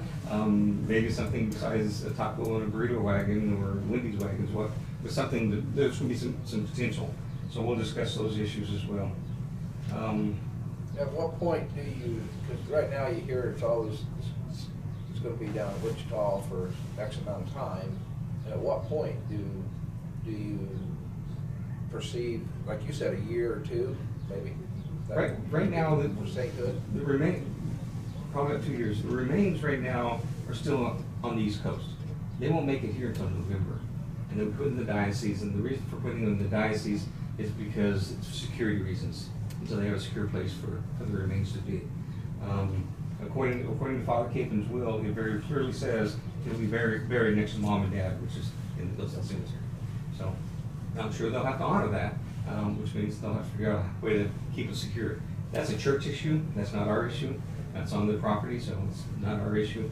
But everything else that surrounds it, getting to and from, become county issues that we truly, Pilsen's an unincorporated town. So that's why we're looking into it as close as we are to try to get as far ahead of it as we can. Bryce and I have had several conversations about roads and things like that. There will be tour buses, people driving the old Rambler and everything else trying to get out there to it. It's going to be a big event, and it will be more than a Kansas event. It will wind up being an international event because there's not too many cardinals from the United States. They're from everywhere. I'm not a Catholic, but I know that these folks come from everywhere. Don't expect the Pope, but we expect probably just about everybody else involved. And he may be one of those webcast things, but that's in the distance. So we're trying to prepare to get ready for that. Those kind of issues, even for example, sewer issues. I mean, they have a small lift station out there, and when you start putting lots of people out there, you're going to have a lot of lifting going on. So those some other issues we're looking at that most people don't think about because it's not where they live. It's not something they would do. Let's see. This last quarter we had Burns wildland fire. We also had the big Tampa wildland fire that both happened, and by some miracle we kept it out of Dickinson County. I don't know how that did. Right on the county line when it stopped, and I'm sure someone was doing some serious spraying that day. Let's see. And that's what we accomplished in the last quarter. We're anticipating a second meeting with the church diocese, the folks in Wichita, this week or next week, to continue on the conversation. Okay, that's you will attend that, or? Yes, I will attend that. I will attend the first meeting and figure out where we're going with that, and then I'll invite Mr. Mueller to come to it because it's in his district, and then we'll invite Bryce and probably Sheriff Kraft to be involved after meetings after that, because they'll have specifics to work with. Is the committee of the Pilsen working with you, or are they going to be separate, or in the group in Wichita? The committee of what? The Catholic Church. The church is working with us. That's who we met with this last week, was the priest here, the Pilsen priest. I think he does Marion's church too. Yeah, because Marion Florence. Yeah. Because Marion County, I guess. Yes, they're very much involved in this. And he's the one that says, whoa, this is out of my ballpark, we need more help. So, we'll go there. Is your new truck in yet? No, according to the dealership, it gets ordered, excuse me, it gets shipped next Monday. Oh, okay. And then they say it takes about 2 weeks after that, because they gotta go through all the checks and balances and make sure everything is working like it's supposed to. Okay. So we're looking in the middle of May sometime. We have not made no decisions on your old truck, what to do with it yet, right? Nope, it's collecting dust. It's collecting dust. Are you not using it? No, because the door got to the point that we couldn't get it open more. So we parked it, and I'm using the dually right now. Okay. What, it got damage on the door? The door, the wind caught the door. That was the report, that accident report that he turned in. That's, And what I'd like the bushings are breaking, so it won't open and close. The truck runs fine though. Truck runs great. Okay. Should fix What it, I'd shouldn't like it? to do is make sure we have a direction for that truck, and I think that the shape that I see it in, I think the road and bridge could use it myself, but, Well, we have. that was the intent when we bought the new one, that one would go to road and bridge. Okay, Arlie told me it was the door, the front fender, and whatever piece it all hooks together. Yeah. Those are the three pieces that need replaced. Right. So, and it was expensive, I know you said He said something. $5,000 is what they estimated. So, you know, does the. What's I our think- deductible? Huh? We have a deductible. I think Tina told me something like, On a vehicle is 1,000. 1,000, On yeah. on a building, it's 5,000. okay. So, I'd like to get the truck fixed myself, and so it'd be ready for road and bridge. Sure. And, so. Has a claim been turned in? On it, claim been No, I turned did in? turn in a claim because I wasn't planning on fixing it. Yeah. Because I think we need to turn a claim in on it so that we know what happened, the date, whatever that. Okay, that report that I gave you? Yeah. Yeah. Tina's probably got it. Okay. You got a copy, too. But if that's all right with the commission, I'm just. Well, the intent, I know the intent was for us to go to road and bridge. Yeah. What year is the truck? Oh, it's, what, 5 years old? 7 years old, isn't it? No, it's at least 8 years old because I've been here for, this is my 8th year. Okay, so it's It was just at bought least, shortly. at least 8 years old. And it only had about 8,000 or 10,000 on it when you, shortly, a little bit more maybe than that. When I got it, it's about 160 right now. Yeah, 160,000 miles, and Yeah, it's a little more. That's just broke in? Yeah. It'd be worth more fixed up than it would be like it is. Well, yeah, I mean, that's exactly what, right, and I think the Well, road and we've bridge. got some that need to be replaced in Yep. road and bridge. It's got way over 200,000, so. No, go ahead and whatever it takes to get it fixed. I'll contact Arlie's and see Yeah. what they want, how they want to do it. Contact the insurance company. Gotta get the insurance first. Yeah. Probably. Yeah. Get a report turned into them so they know. That's Is on that a, through your on a office? pickup like that, where it's got rust, and of course, we're not gonna get anything on that, is it worth fixing that rust? No, I don't think so myself. Yeah, I don't know, I just asked the question. I'd probably say they'd probably rather have it, if they had another truck with a work bed on it, they'd probably rather put a work bed on it, if they had one. I don't know if they do have, what size it is. Is yours a full bed or a short? I think 6 feet. 6 feet? Because I got 4 doors on it. 6 feet. So I don't know whether they do have or don't have, but I personally wouldn't fix the rust myself, not for road and bridge boys to. I don't know. Not for a field truck. Now, if I was, something else, I would, but, Just get a beater truck. yeah, that's what I think they need, so. Bryce is behind me, so. he's Put it on behind him. me, so he's, and whatever you guys come up with, I'll talk to Bryce and figure out what he wants fixed, what you guys decide to get fixed. Yeah. We'll talk with Arlie's. Tina's the accident report through your office. It wasn't really an accident, it was an You incident. mean the insurance? Yeah. I believe you can log on to the site and file a claim. Okay. Okay. Any commission have anything else?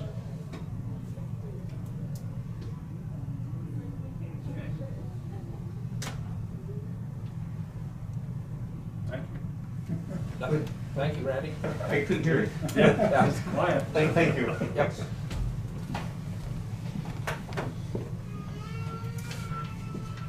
Chairman, I'm wondering, would it be appropriate to, since it's at 2:30 right now, to do the master plan and then maybe do road and bridge after? Yeah.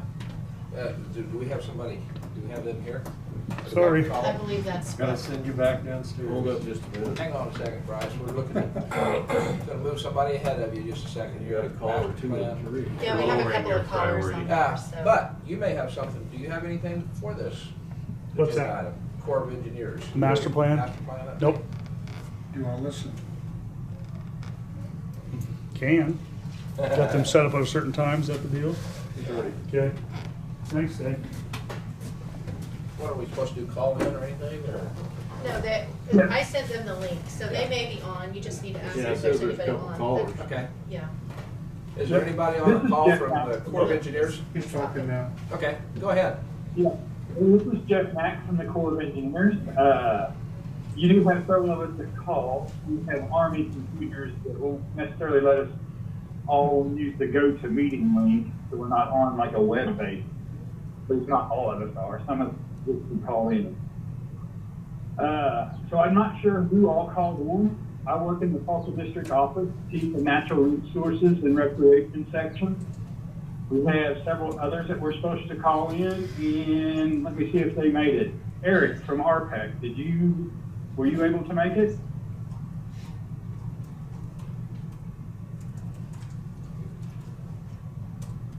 Okay. How about Amanda Palmer from the district office? Introduce yourself if you're on.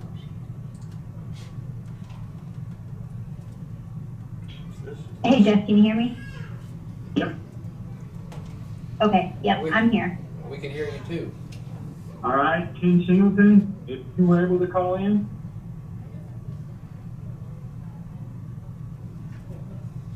All right. Looks like we got a Roy call. So, Gary Kepley, you or any of your staff that were able to call in, please, from the field office. Yeah, Jeff, this is Gary. Can you hear me all right? I can hear you. Yes. Yeah, myself, I serve as the Kansas Area Assistant Operations Project Manager. I'm housed at Council Grove, but support all 8 of our Tulsa District projects here in the state of Kansas. Kevin McCoy, the Assistant Lake Manager for Marion, is going to be calling in. I'm already on, guys. Okay, so Kevin's on here, and I believe Eugene Goff, our Operations Project Manager, was going to try and call in as well. Yeah, it looks like Roy. Yeah, I'm on, Gary. That should be all of us out here, Jeff. All right. So that is all that I'm aware of from the Corps of Engineers. First off, thanks to the Marion County Commissioners for giving us an opportunity to talk to you. We're here to help answer the questions you may have about the Marion County Draft Master Plan that's currently out for comment. So with that, introductions over. What questions would you like for us to answer for you today?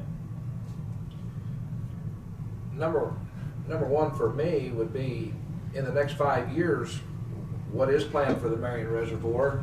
And the other part of that would be, is we are the headwaters to feed clear down to the bottom down there, Tulsa and farther. Give us something in the next 5 years of maybe what's going to happen towards either one of those 2 questions. So the principle of a master plan is to establish a document that allows you to manage your natural resource, your lake, for recreation and environmental purposes that still allow activities on there. The first thing that we do is put it out for public comment, asking for input. What does the public want to see change, which has occurred last year. And what we've got now in front of everybody is the draft. I don't recall a lot of comments specific to Marion asking to increase recreational development opportunities. Kevin, Gary, do you recall very many? That's accurate, Jeff. We had a limited number of comments. None of those were specific to increasing recreation at Marion. Kent, do you have? So we took what? Kent Becker, Commission. Have you been? What kind of input have you gotten from any public comment up to this point? And if so, what would be maybe the main emphasis of some of the public comment that you received? So we get comments from public and we get comments from governmental agencies. We've gotten a few comments from governmental agencies, and it's about specific natural resource management topics that they would like to see addressed. From the public, I don't recall getting a lot either for or against natural resource management, or for or against our current recreation or enhancement or increasing the opportunities there. So a lot of the comments that we get is natural resource or recreation oriented.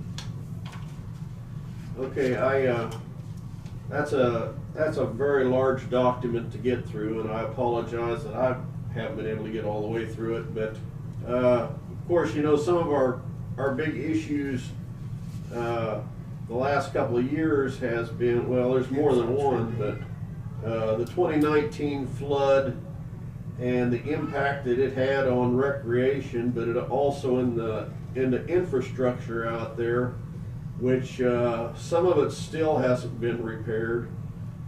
And of course, two other main issues out there have been blue-green algae and zebra mussels. Any comments Correct. on those? Yeah, those issues do exist. I think we're on the phone, all of us on the phone are aware of those existing there. So I don't recall seeing any about blue-green algae or repair of infrastructure that was destroyed in the flood. The purpose of this document would be you have a reservoir that has more recreational potential than what the Corps has allowed in the past. And people can ask for more recreation high intensity zones so that more highly developed parks or lease areas, such as a marina, can be put on the lake. Of course, the opposite of that is it may have such a significant natural resource that needs to be preserved or protected. Some people or some government agencies can ask for that natural resource to have a special zoning so that it becomes protected. We are aware of the need for maintenance due to flood damages. Just FYI, we continue to pursue that as a district, funding to make those kind of repairs. Procedurally, it's not a fast thing. We are the federal government, but we are still working now on that. Matter of fact, just some more work come up in the last week or so about that topic.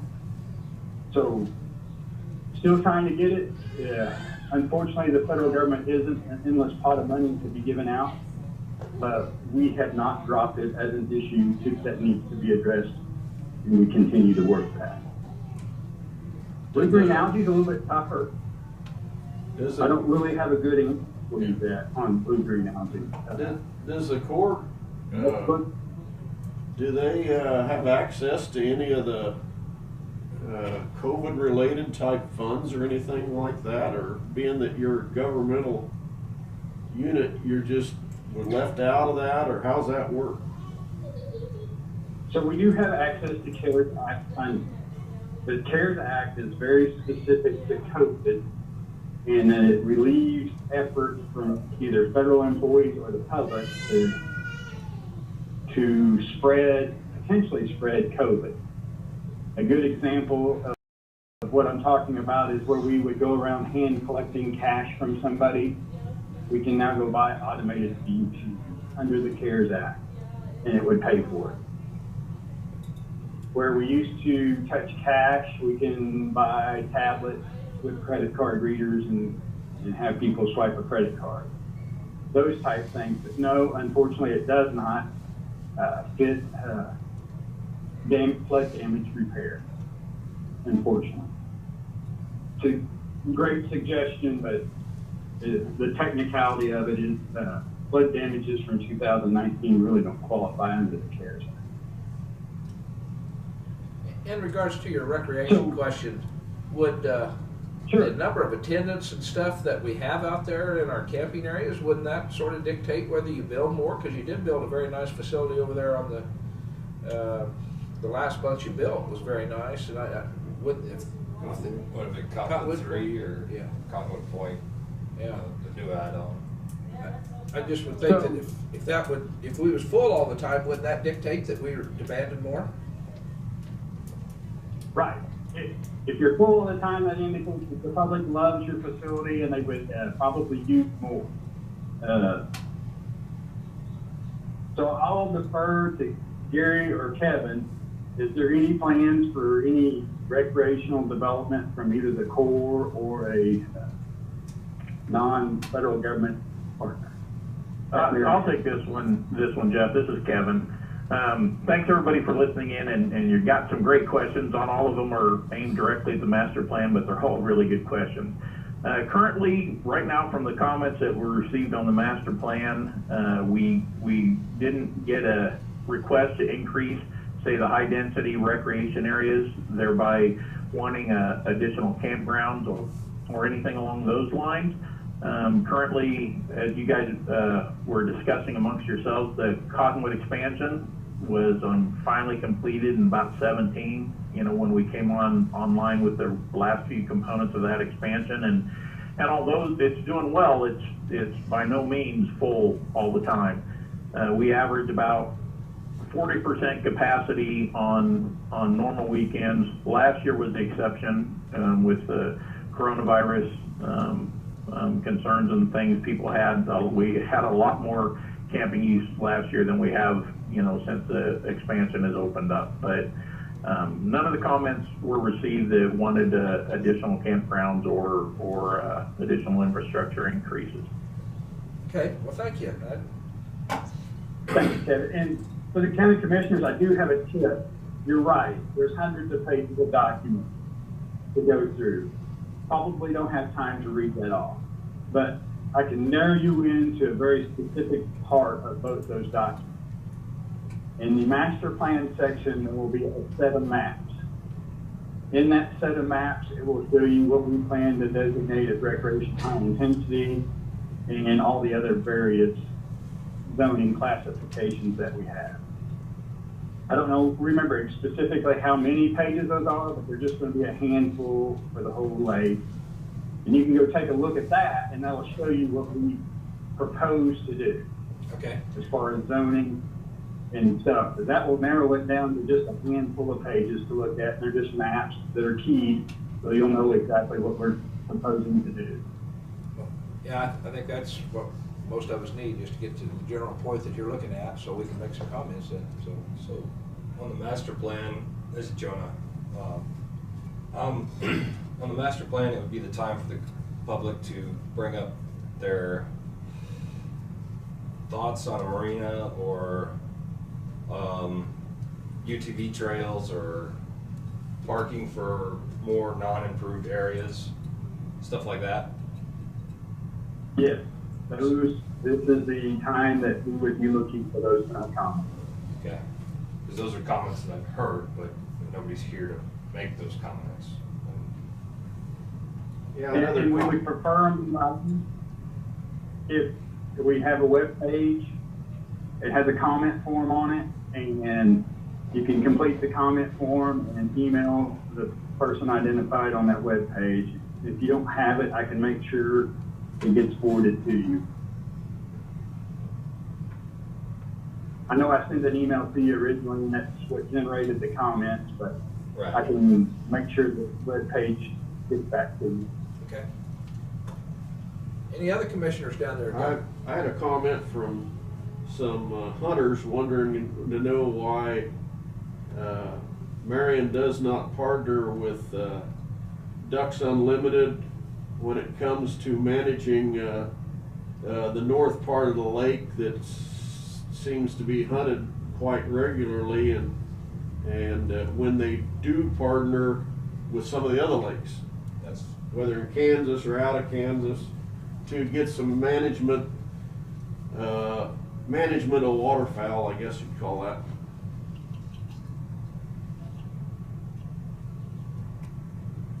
So, Corps of Engineers has a generic memo of understanding with Ducks Unlimited to do things such as that. I'll be honest with you, there may be just Ducks Unlimited has not approached us with a proposal. Maybe in the past, folks have looked into it and it just wasn't feasible for various reasons.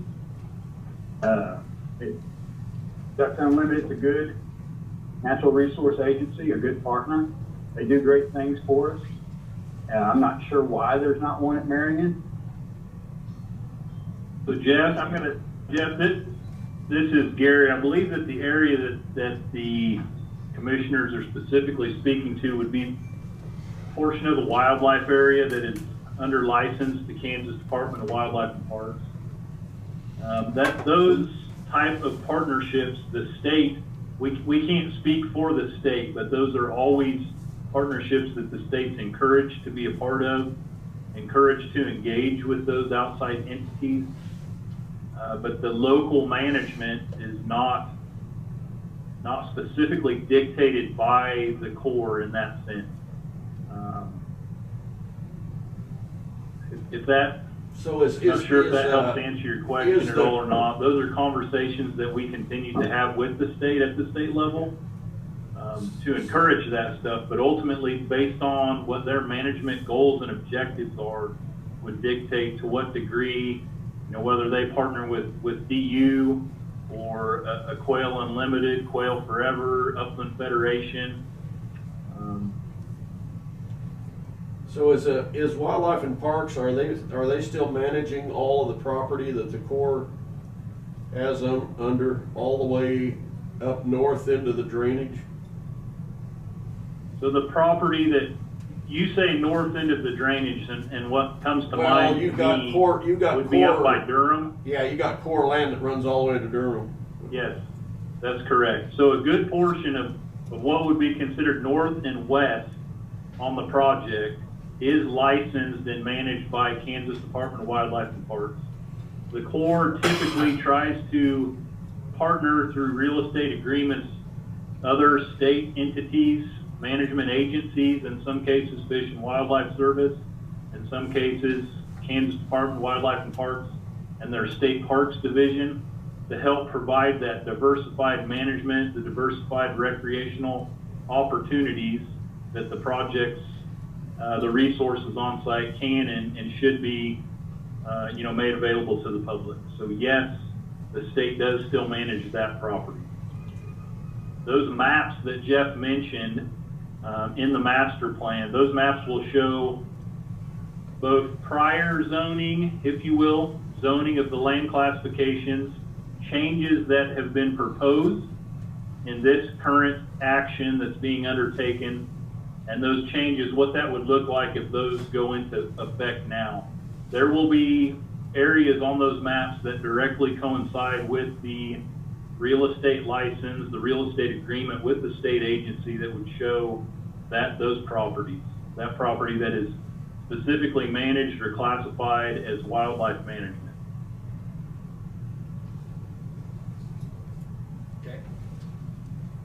If there's not any other questions there, I do happen to have, I was able to pull it up, Jeff. We received a total of 17 public comments through 4 different entities, one of which was a federal to federal. So comments, commissioners ranged from camping, infrastructure, just not a desire for more infrastructure, but potentially increased management.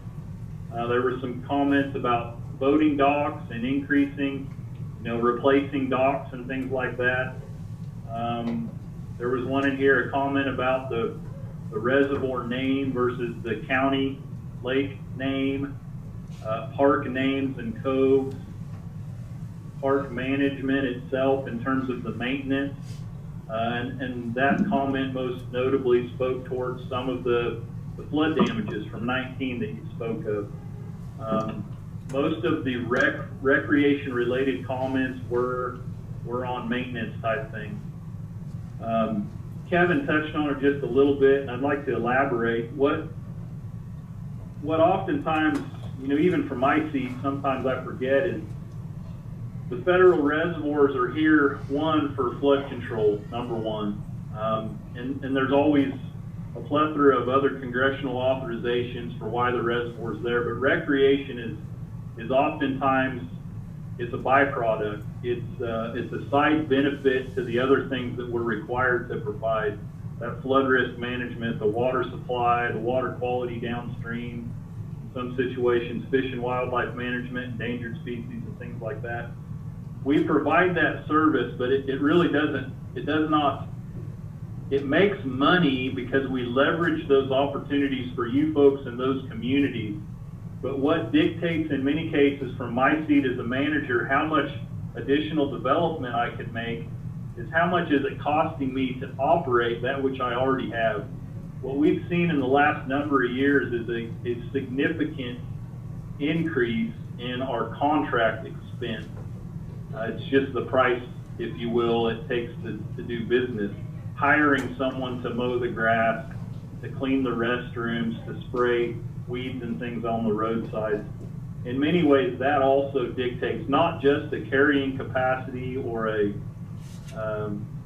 how full my campgrounds are during the week or on a weekend or the holidays, but also just kind of a checks and balances. What's it costing to manage this stuff? It goes back before my time personally. Many of these reservoirs, and some of you folks may recall, there's been times when we had much larger staffing and we did not contract nearly as much stuff because we had the full-time staff to do those things. And situationally, that's just not where we're at today. Funding at the federal level is continually squeezed and pushed, and we try and find the appropriate balance there, maintaining, operating the projects with that noted priority first and foremost, and then down that list of priorities from there. With the flood risk management, the maintenance of those infrastructures. Without those, the rest of it just goes away. It doesn't exist. Wrong, right, or otherwise, in many ways, that's kind of how I look at that. And I'll get off my soapbox here, but I just wanted to share that with you. Yeah, just a comment about your staffing. I can remember back in the 80s and 90s when there were probably anywhere from 15 to 20 people out there, and they were all long-term employees, and they took ownership of that lake, and I think that you really missed the boat by cutting staffing and going to contracting. I do not disagree with that, sir. You speak exactly to what I mentioned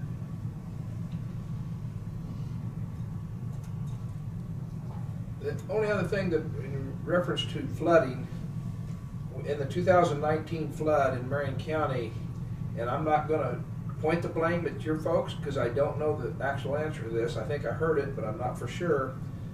Whether there was a phone call made, if you ever reached the level that was reached in 2019 when you're going to release more water than you've ever released before, just to make sure there's phone calls made to the emergency management to beware, because we had a lot of people below the dam wake up with water in their houses all the way to Florence that I know of. And so that's the only comment that I'd really like to drive home, is just so I know you have to do what you got to do, but make sure people are aware of it, that we can prepare. Absolutely. This is Kevin.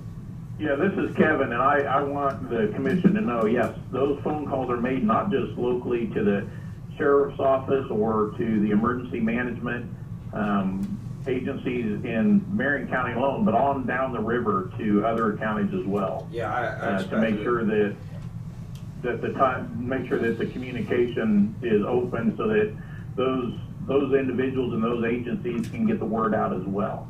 Yeah. Well, thank you for that, because I don't know where somebody dropped the ball on Marion County, and I don't know exactly where it was at, but anyway, it was just one of the things that happened. We hope it don't happen again. Well, I can assure you that all the phone calls are made. The CAD reports from the Marion County Sheriff as well. Yes, all those phone calls are made to all agencies and entities, because we start those phone calls first with Marion County because it's the earliest to be impacted by any releases we do. Yeah. And then follow on with Chase County and on down the line, right, so that, they're hours away, but they still are going to be impacted. Well, thank you. So yes, all the CAD reports and everything like that would show all those communications. Okay, appreciate it. You bet. Any other questions, Commission? Thanks, Kevin. Thanks for your time. Thank you all, everybody up there. Yeah, thanks everybody. Anytime, that's what we're here for. Okay. That answers it. you did have a comment from Sharon Homestead that was on the chat. That was answered. Is it okay if we just read that out? Yeah, The just video? read it out. Okay. Look like. Actually, can you read it? Because I can't see it though. Sharon Olmsted asked, are there plans to dewater and dredge the reservoir? Amanda Palmer answered Sharon, there are no plans to dewater or dredge the reservoir. Okay. All right, that answered. She answered it then. Good. All righty. I guess we're done then, Commission. Let's final say. No, we got Road Bridge. No, Oh, we're done with, oh, yeah, we're done with yeah. these guys. Thank you. Yeah. Thanks, guys. Appreciate it all. Okay, Road and Bridge. Well, now you're not holding anybody up. That's what I told them. I said, now I know what everybody else feels. All right. I'm having an awful lot of stuff going on. Do we have transport fuel bids? MFA was the low bid, very competitive within $168 or $169 of first to third. So recommend the MFA bid. Can I hear a motion for MFA? Motion for MFA oil. For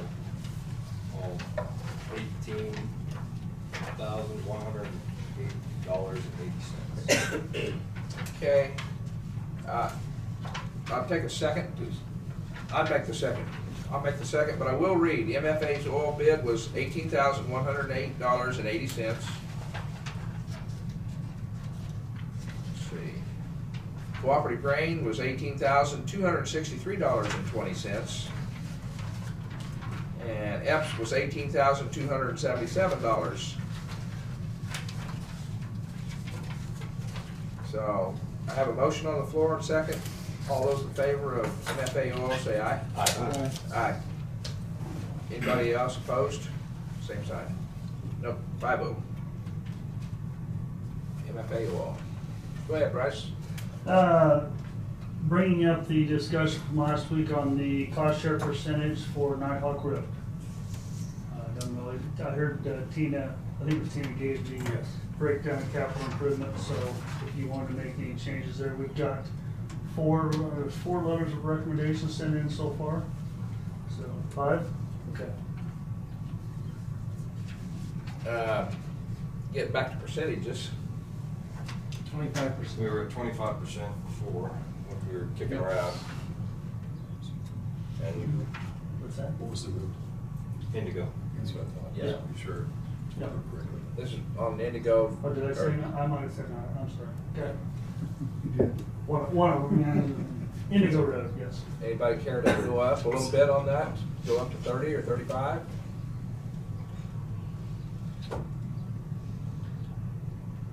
Don't know how that's gonna impact the budget. Well, We got. we talking 700. Every time you go up another 5%, you're dipping pretty deep. Where we figured we were about 700 at 25%, 700,000. My estimate was 2.8 million, so every 280,000 would be 10%, so. I look at it a little different. I think that shows us the state that we're more interested in getting it done. And I can see on the Nighthawk project, it probably wouldn't have got done unless we had a project like this go and fly. And so so far I'm convinced that, that we have to do, you have to do something to get them interested in what we perceive here. And so. Do you have a recommendation? Well, I'm not against it, but just looking at the capital improvement, you know what we're gonna have after we get through these projects that we've already approved. Right. So we're looking at. You still have money in the bank though. Well, yeah, you still have money in the bank, but I mean, it's gonna. We're looking at the end of this year. Probably around $1 million. 5 mil. 5 million sitting there. Right. So. We took $2 million and went up and did 8 miles at 130th. And so, even here, we're not even up to 2 million doing these projects. Even if we go ahead at 25%.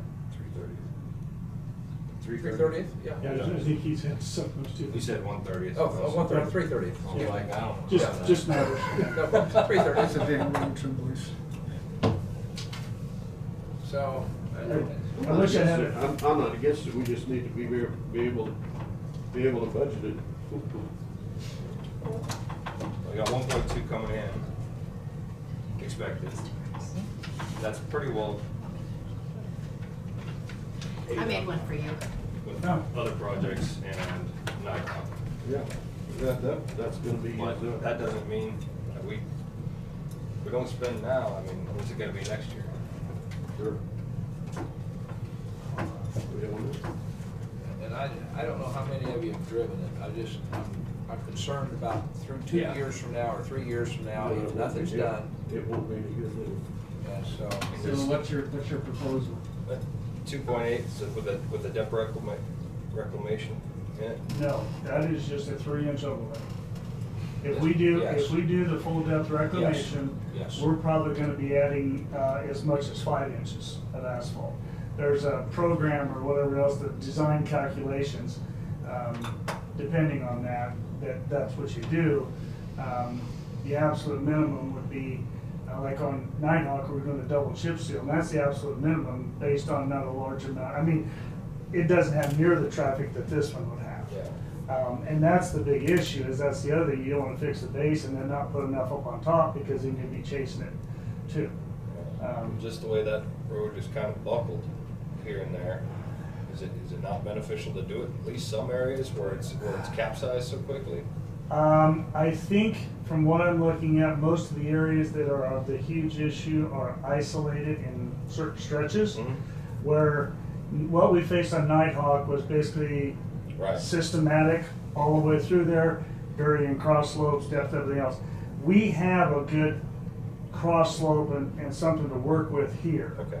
So it'd just be a matter of adding. Plus, the other thing is if we add that 3 inches on top of there, say for instance down the road, we did want to do some sort of recycle, we'd have more material to work with. Right. Again, on Nighthawk, we didn't have that.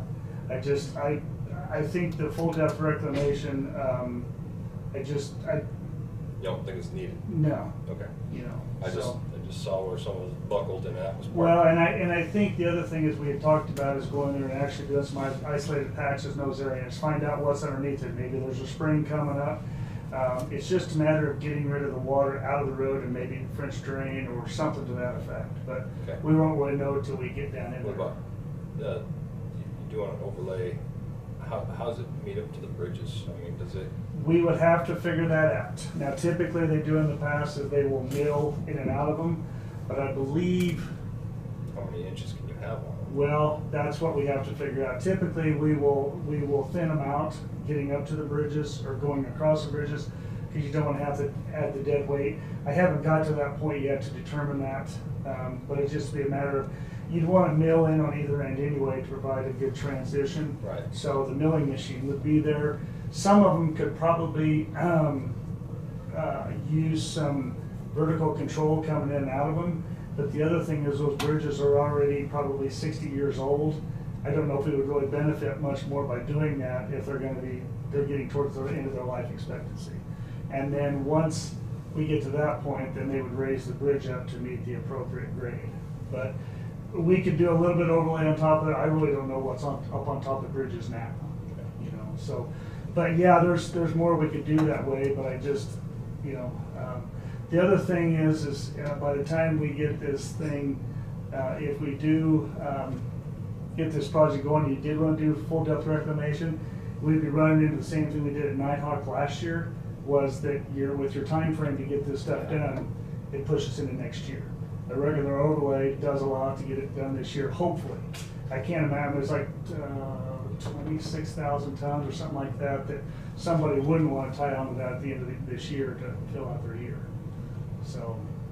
What I'm concerned about, Ken, is the part, I don't know what it's gonna cost us to go out and either contract out, because maybe our people cannot go in and do this, fill in the French drains and holes, and that, to me, would be another part of the program before you get the overlay to get those holes, those drive points. I don't know how many there is, but there's a bunch. Yeah, actually, you know, I mean, I could actually make it part of the contract too, to go out and do that ahead of there. I could specify that, and we could do that, then essentially would be, we would pay for 100% of that if it wouldn't be in, or if it was underneath, if it was over that $2.8 million, whatever it is. But that's something that can be addressed. But that's one part that I don't know what it's gonna cost, Ken, that, to try, and what we're doing, if we're doing an overlay, we're doing a patch, I mean, in a way, for 5 to 10 years. I don't know, you know, with 3 inches, I think we may get 5 to 10, but. Well, again, if we fix those really bad areas, that will help immensely. Yeah. You're never going to fix all the areas, plain and simple. Your foot drains are just gonna cross section of the road, or are they Typically, gonna what run you with do, the road and then tee well, what out? you do is you basically take the area that you see as bad, you take out the material, find out what's there. If it's just a wet subgrade, sometimes you'll actually see water coming up from the bottom, spring. A lot of times that happens where a rock outcropping underneath that base allows the water to come out. But what you do is you figure that out, and then you basically just cut a drain at a right angle to the roadway out to the shoulder. That's what I And you was basically fill that with either a drain tube or rock, and it allows some place for that water to go instead of just sitting there. Do you figure cut in 4 foot or 5 foot into the roadway, if what I'm talking about, 4 or 5? That deep? No, I mean, that's all gonna depend on where it's at. Some of them are out on more on the center line, whatever else. Yeah. So we'll just have to determine when we get that out of there, what we need to do. Now, we're gonna have to close the lane regardless to do this work, so one of the things we can do is we can actually get even if we rented one, getting a trencher, and just from that spot there, just trench out to that point to try to do a rock saw, something to that effect. So there's a lot of things that we can do. That I think it may not fix all the problems, but I think it'll definitely help the majority. I mean, this is throwing it to us pretty quick. Yeah, well, I'm always watching money, I guess, anyway. If this project ends up outweighing what we can handle, what are our options to finance? I don't see we have a lot. There's no road programs out there to deal with this. So Randy, would you offer 30% from the county? That's what I sort of had in mind. I don't know, where do we go out on Nighthawk? What was our percentage on that? 10. It wasn't that high. Nighthawk, Yeah. 35. 35. Yeah. I suppose you're probably gonna have to. Because I think that was originally set up for 15%, and then they upped it to 25 on the second round, and then you guys determined you wanted to go to 35. Yeah. And honestly, it's like anything else. That's what KDOT's looking at, is they're looking for help as much as they can. They're Yeah. trying to spread their money out too. Trying to spread it out. Get their money to go farther. Yeah, so. And, you know, until we get out there and put the backhoe in the ground, I don't know what we're gonna find. That's the, I mean, right now, we don't have no core samples, we don't have nothing done on this, so. Do you want a motion, or are you gonna do consensus? I would entertain a motion if anybody wants to. I'd make a motion that county do 30%, or offer 30% cost share on the Kansas Department of Transportation grant proposal on Indigo Road. I'll second that. I have a motion by Commissioner Mueller to go up to 30% of the project, and Commissioner Dalkey second. All those in favor, and I'll ask you individually for name-wise: Dalkey, yay; Gehring, Yeah. Becker, Yeah. Crowfoot, Yes. and Mueller. Yes. Okay, we have five yeses still, 5 yays. All right, I will let KDOT know. So hopefully that helps the situation. Like I said, I don't know how, if I only had a crystal ball and tell you how many projects they had, how much money they had, you know, all that stuff, so I don't know. The only other thing that I had was I met with the rock crushing guy. He just got back to crushing at noon today. He's had a wiring harness all last week that's been causing fits. They overnight it, yet the overnight didn't work. And so anyway, we discussed that. He's kind of talking about maybe another 45 days, but I really want to sit down with him and have some face-to-face discussions. So I will get back with you on that, so that we'll have something in the works. So,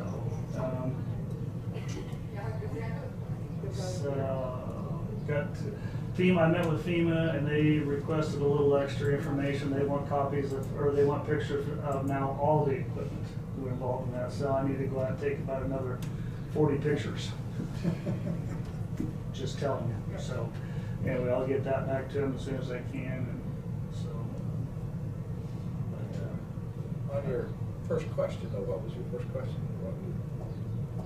Right there, you just said something. About rock crushing? Or concrete? Yeah, rock crushing. Okay. Did we make a motion last week to?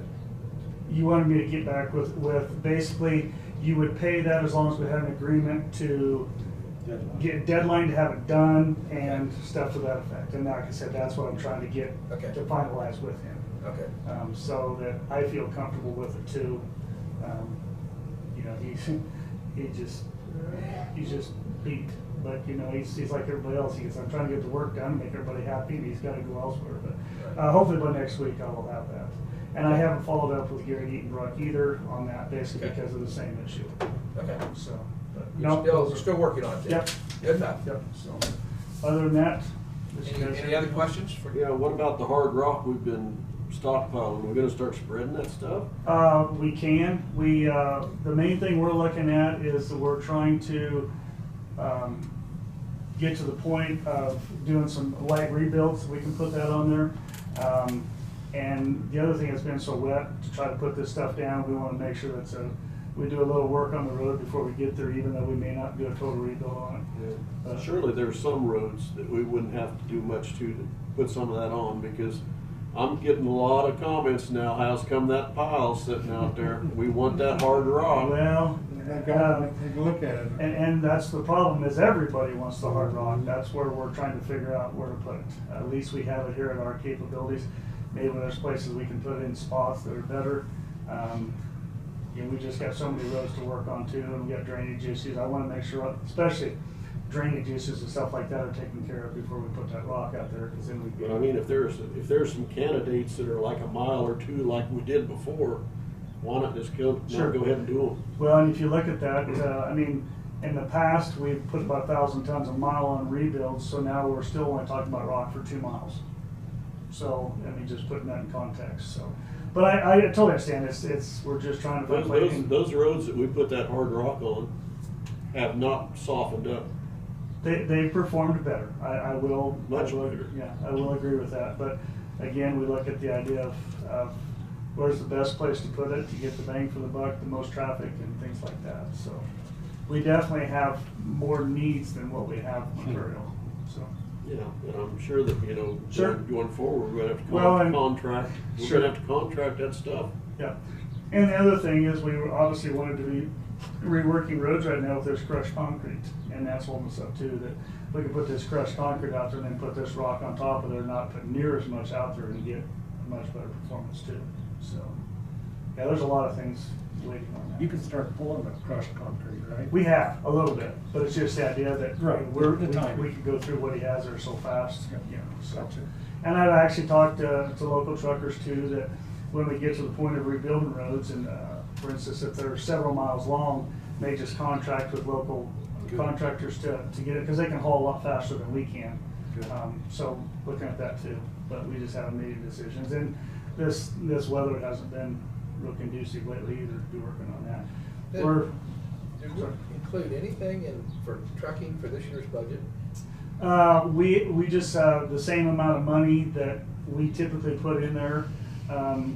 We just have to watch that. Now, it's something that I was definitely going to look at for this next year's budget, is to make sure that we specifically put those amounts in there to make sure we get it covered. So, but yeah, I'm going to, obviously I said before, I'm going to watch that trucking so much better than what we did last year. But well, that's what got us in trouble the last 2 years. I mean, it's when you turn somebody loose out trucking, well, expenses add up in a hurry. No, it just comes out of the fact is getting the rock out there. If we have to go get hard rock, which we need to be doing, that make it, we can't do it. Yeah, and the sad part now is we're going to be hard pressed to get any backhaul rates because hardly anything's going east other than windows. Yeah.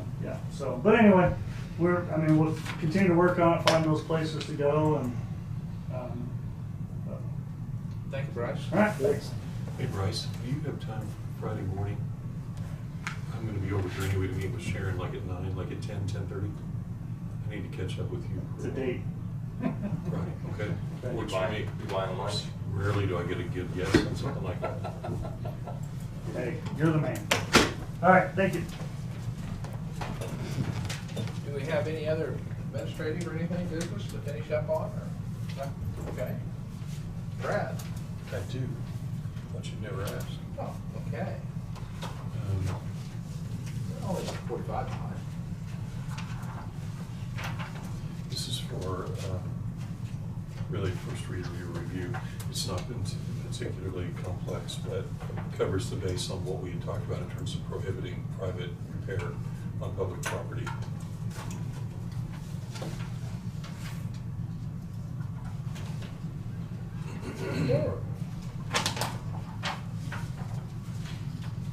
Before Brad spends a whole lot more time, and we pass a resolution to this effect, is every commissioner ready to face their people that don't cause a problem, that does us a good job, and say you can't do nothing? I kind of built that into there. It is? There's I did an implicit, if we approve, but I did not put into place any kind of a full-blown protocol. If we approve of them doing something. Yeah, it's noted in there. I took out the section I originally had where we were going to look at an application kind of a process. I don't want to endorse it that fully. Our insurance carrier and everyone else that I talked to about that really has misgivings. Yeah. So I put that in so that if you got something minor, someone's done it for the last 30 years to fix something that they always take care of, costs the county nothing, and you want to provide some limited permission, I have to be careful how far we go with that. I'll be candid. That's true. But I put that in for that reason. Yeah, Randy, the answer to your question is right, or number one. Right after that. Number 1 and 2. Yep. And it was for that very reason, because I figured I would get that question. So you all are going to get that phone call from somebody, I'm sure. What the heck? I've been doing this forever. It never caused you a problem. So that clause or that escape clause isn't enough for the insurance company to? They have not, they didn't just jump all over and say, that's brilliant, we should hire you. It was more along the lines of, I'm not so sure that we want you to give any kind of latitude. I said, well, but we gotta have something, because there's just no way to predict in each and every circumstance what might be called for. I mean, there are instances where someone just comes in and does something so minor, but to do a blanket and complete irrevocable, no, you can't touch anything that would be constituted as public property, gonna be pretty hard for us to enforce in this county.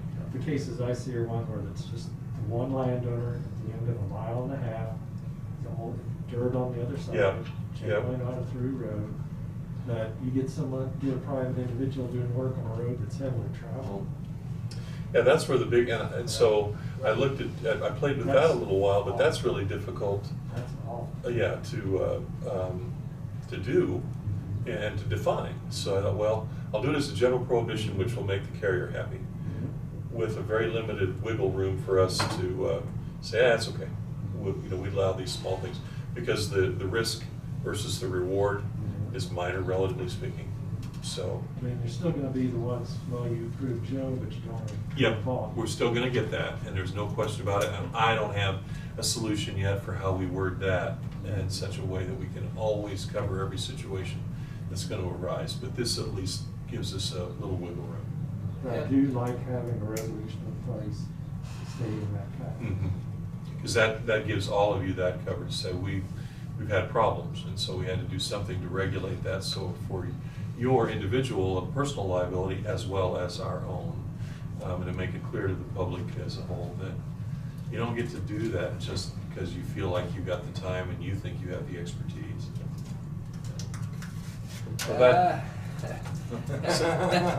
So and that is what this is aimed at.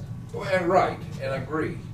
Okay, now, there's one thing that happens with law in every town and every county in our state, in Kansas, is that we go out and pass a law, and we put something there, but we don't have nothing to back it up with. Sure. Just like right now, out at the county zoning deal out there for the, why haven't we tore that person's porch off or something to that effect?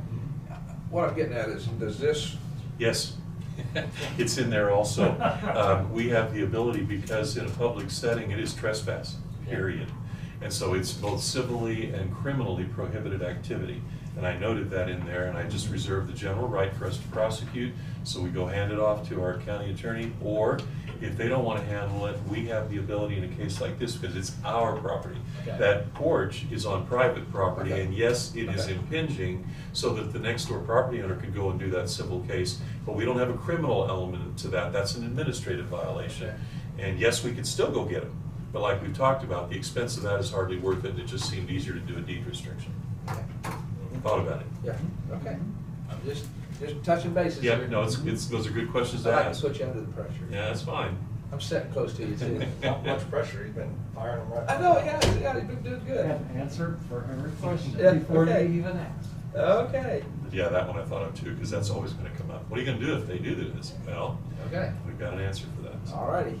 It's gonna happen, I can guarantee you. All right. Next, what else you got? I need really, I think 5 minutes is ample for a personnel executive session on something that we do need to talk about regarding personnel with the county.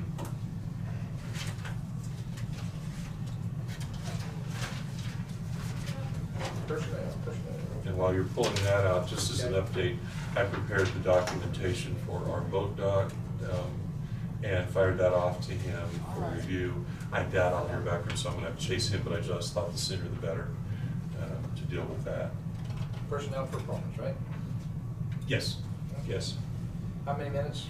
I think 5 should do what I need to do on this one. Okay. I just need to clarify something with you. Move to recess into executive session in order to discuss personnel performance pursuant to KSA 75-431-9B for personnel matters of non-elected personnel with you, Brad, and the board, Yes. and anybody else? Nope, that's all we Okay, need. with the board and Brad for 10 minutes, being from Just doesn't trust me. 3:23 to 3:33. You can't say aye. Second by Jonah. All those in favor, say aye. Aye. 10 minutes. This conference will now be recorded. Out of executive session, no decisions made. We have commission comments and public comments to do here. I will ask for public comments first. If there's anybody online, to go ahead and put it up there. We have nobody in the building for public comments. I think we lost everybody. That last executive. Seeing nobody, if somebody pops up, goes ahead and types it in, we'll go ahead and respect it for that. Commission comments. Does any commissioner have anything today? I'll just make a real brief one. Last week I attended the 8th Judicial District Community Advisory Board on behalf of the commission. Nothing really to report, but just let you know I attended. No Zoom meeting? It was in person. It was in person. I got a Zoom meeting on Wednesday for that trash. For the trash, okay. Okay, the only thing that I have different is that the CDDO meeting over there at Hillsborough College, I gotta get to here shortly, is 4 o'clock instead of 3:30. Like I think I said 3:30 last week, but it's 4 o'clock for today, so. Other than that, anybody, Tina, or who's ever in charge over on this end of the table, have any comments yet to finish up? Nope. Brad? Nothing else right now. Make a motion to adjourn. Second. Second by Jonah. All those in favor say aye. Aye. Aye. 5-0. What number will this one be? Kids gotta have their first in-person meeting this week too. Well, that's what I'm proving.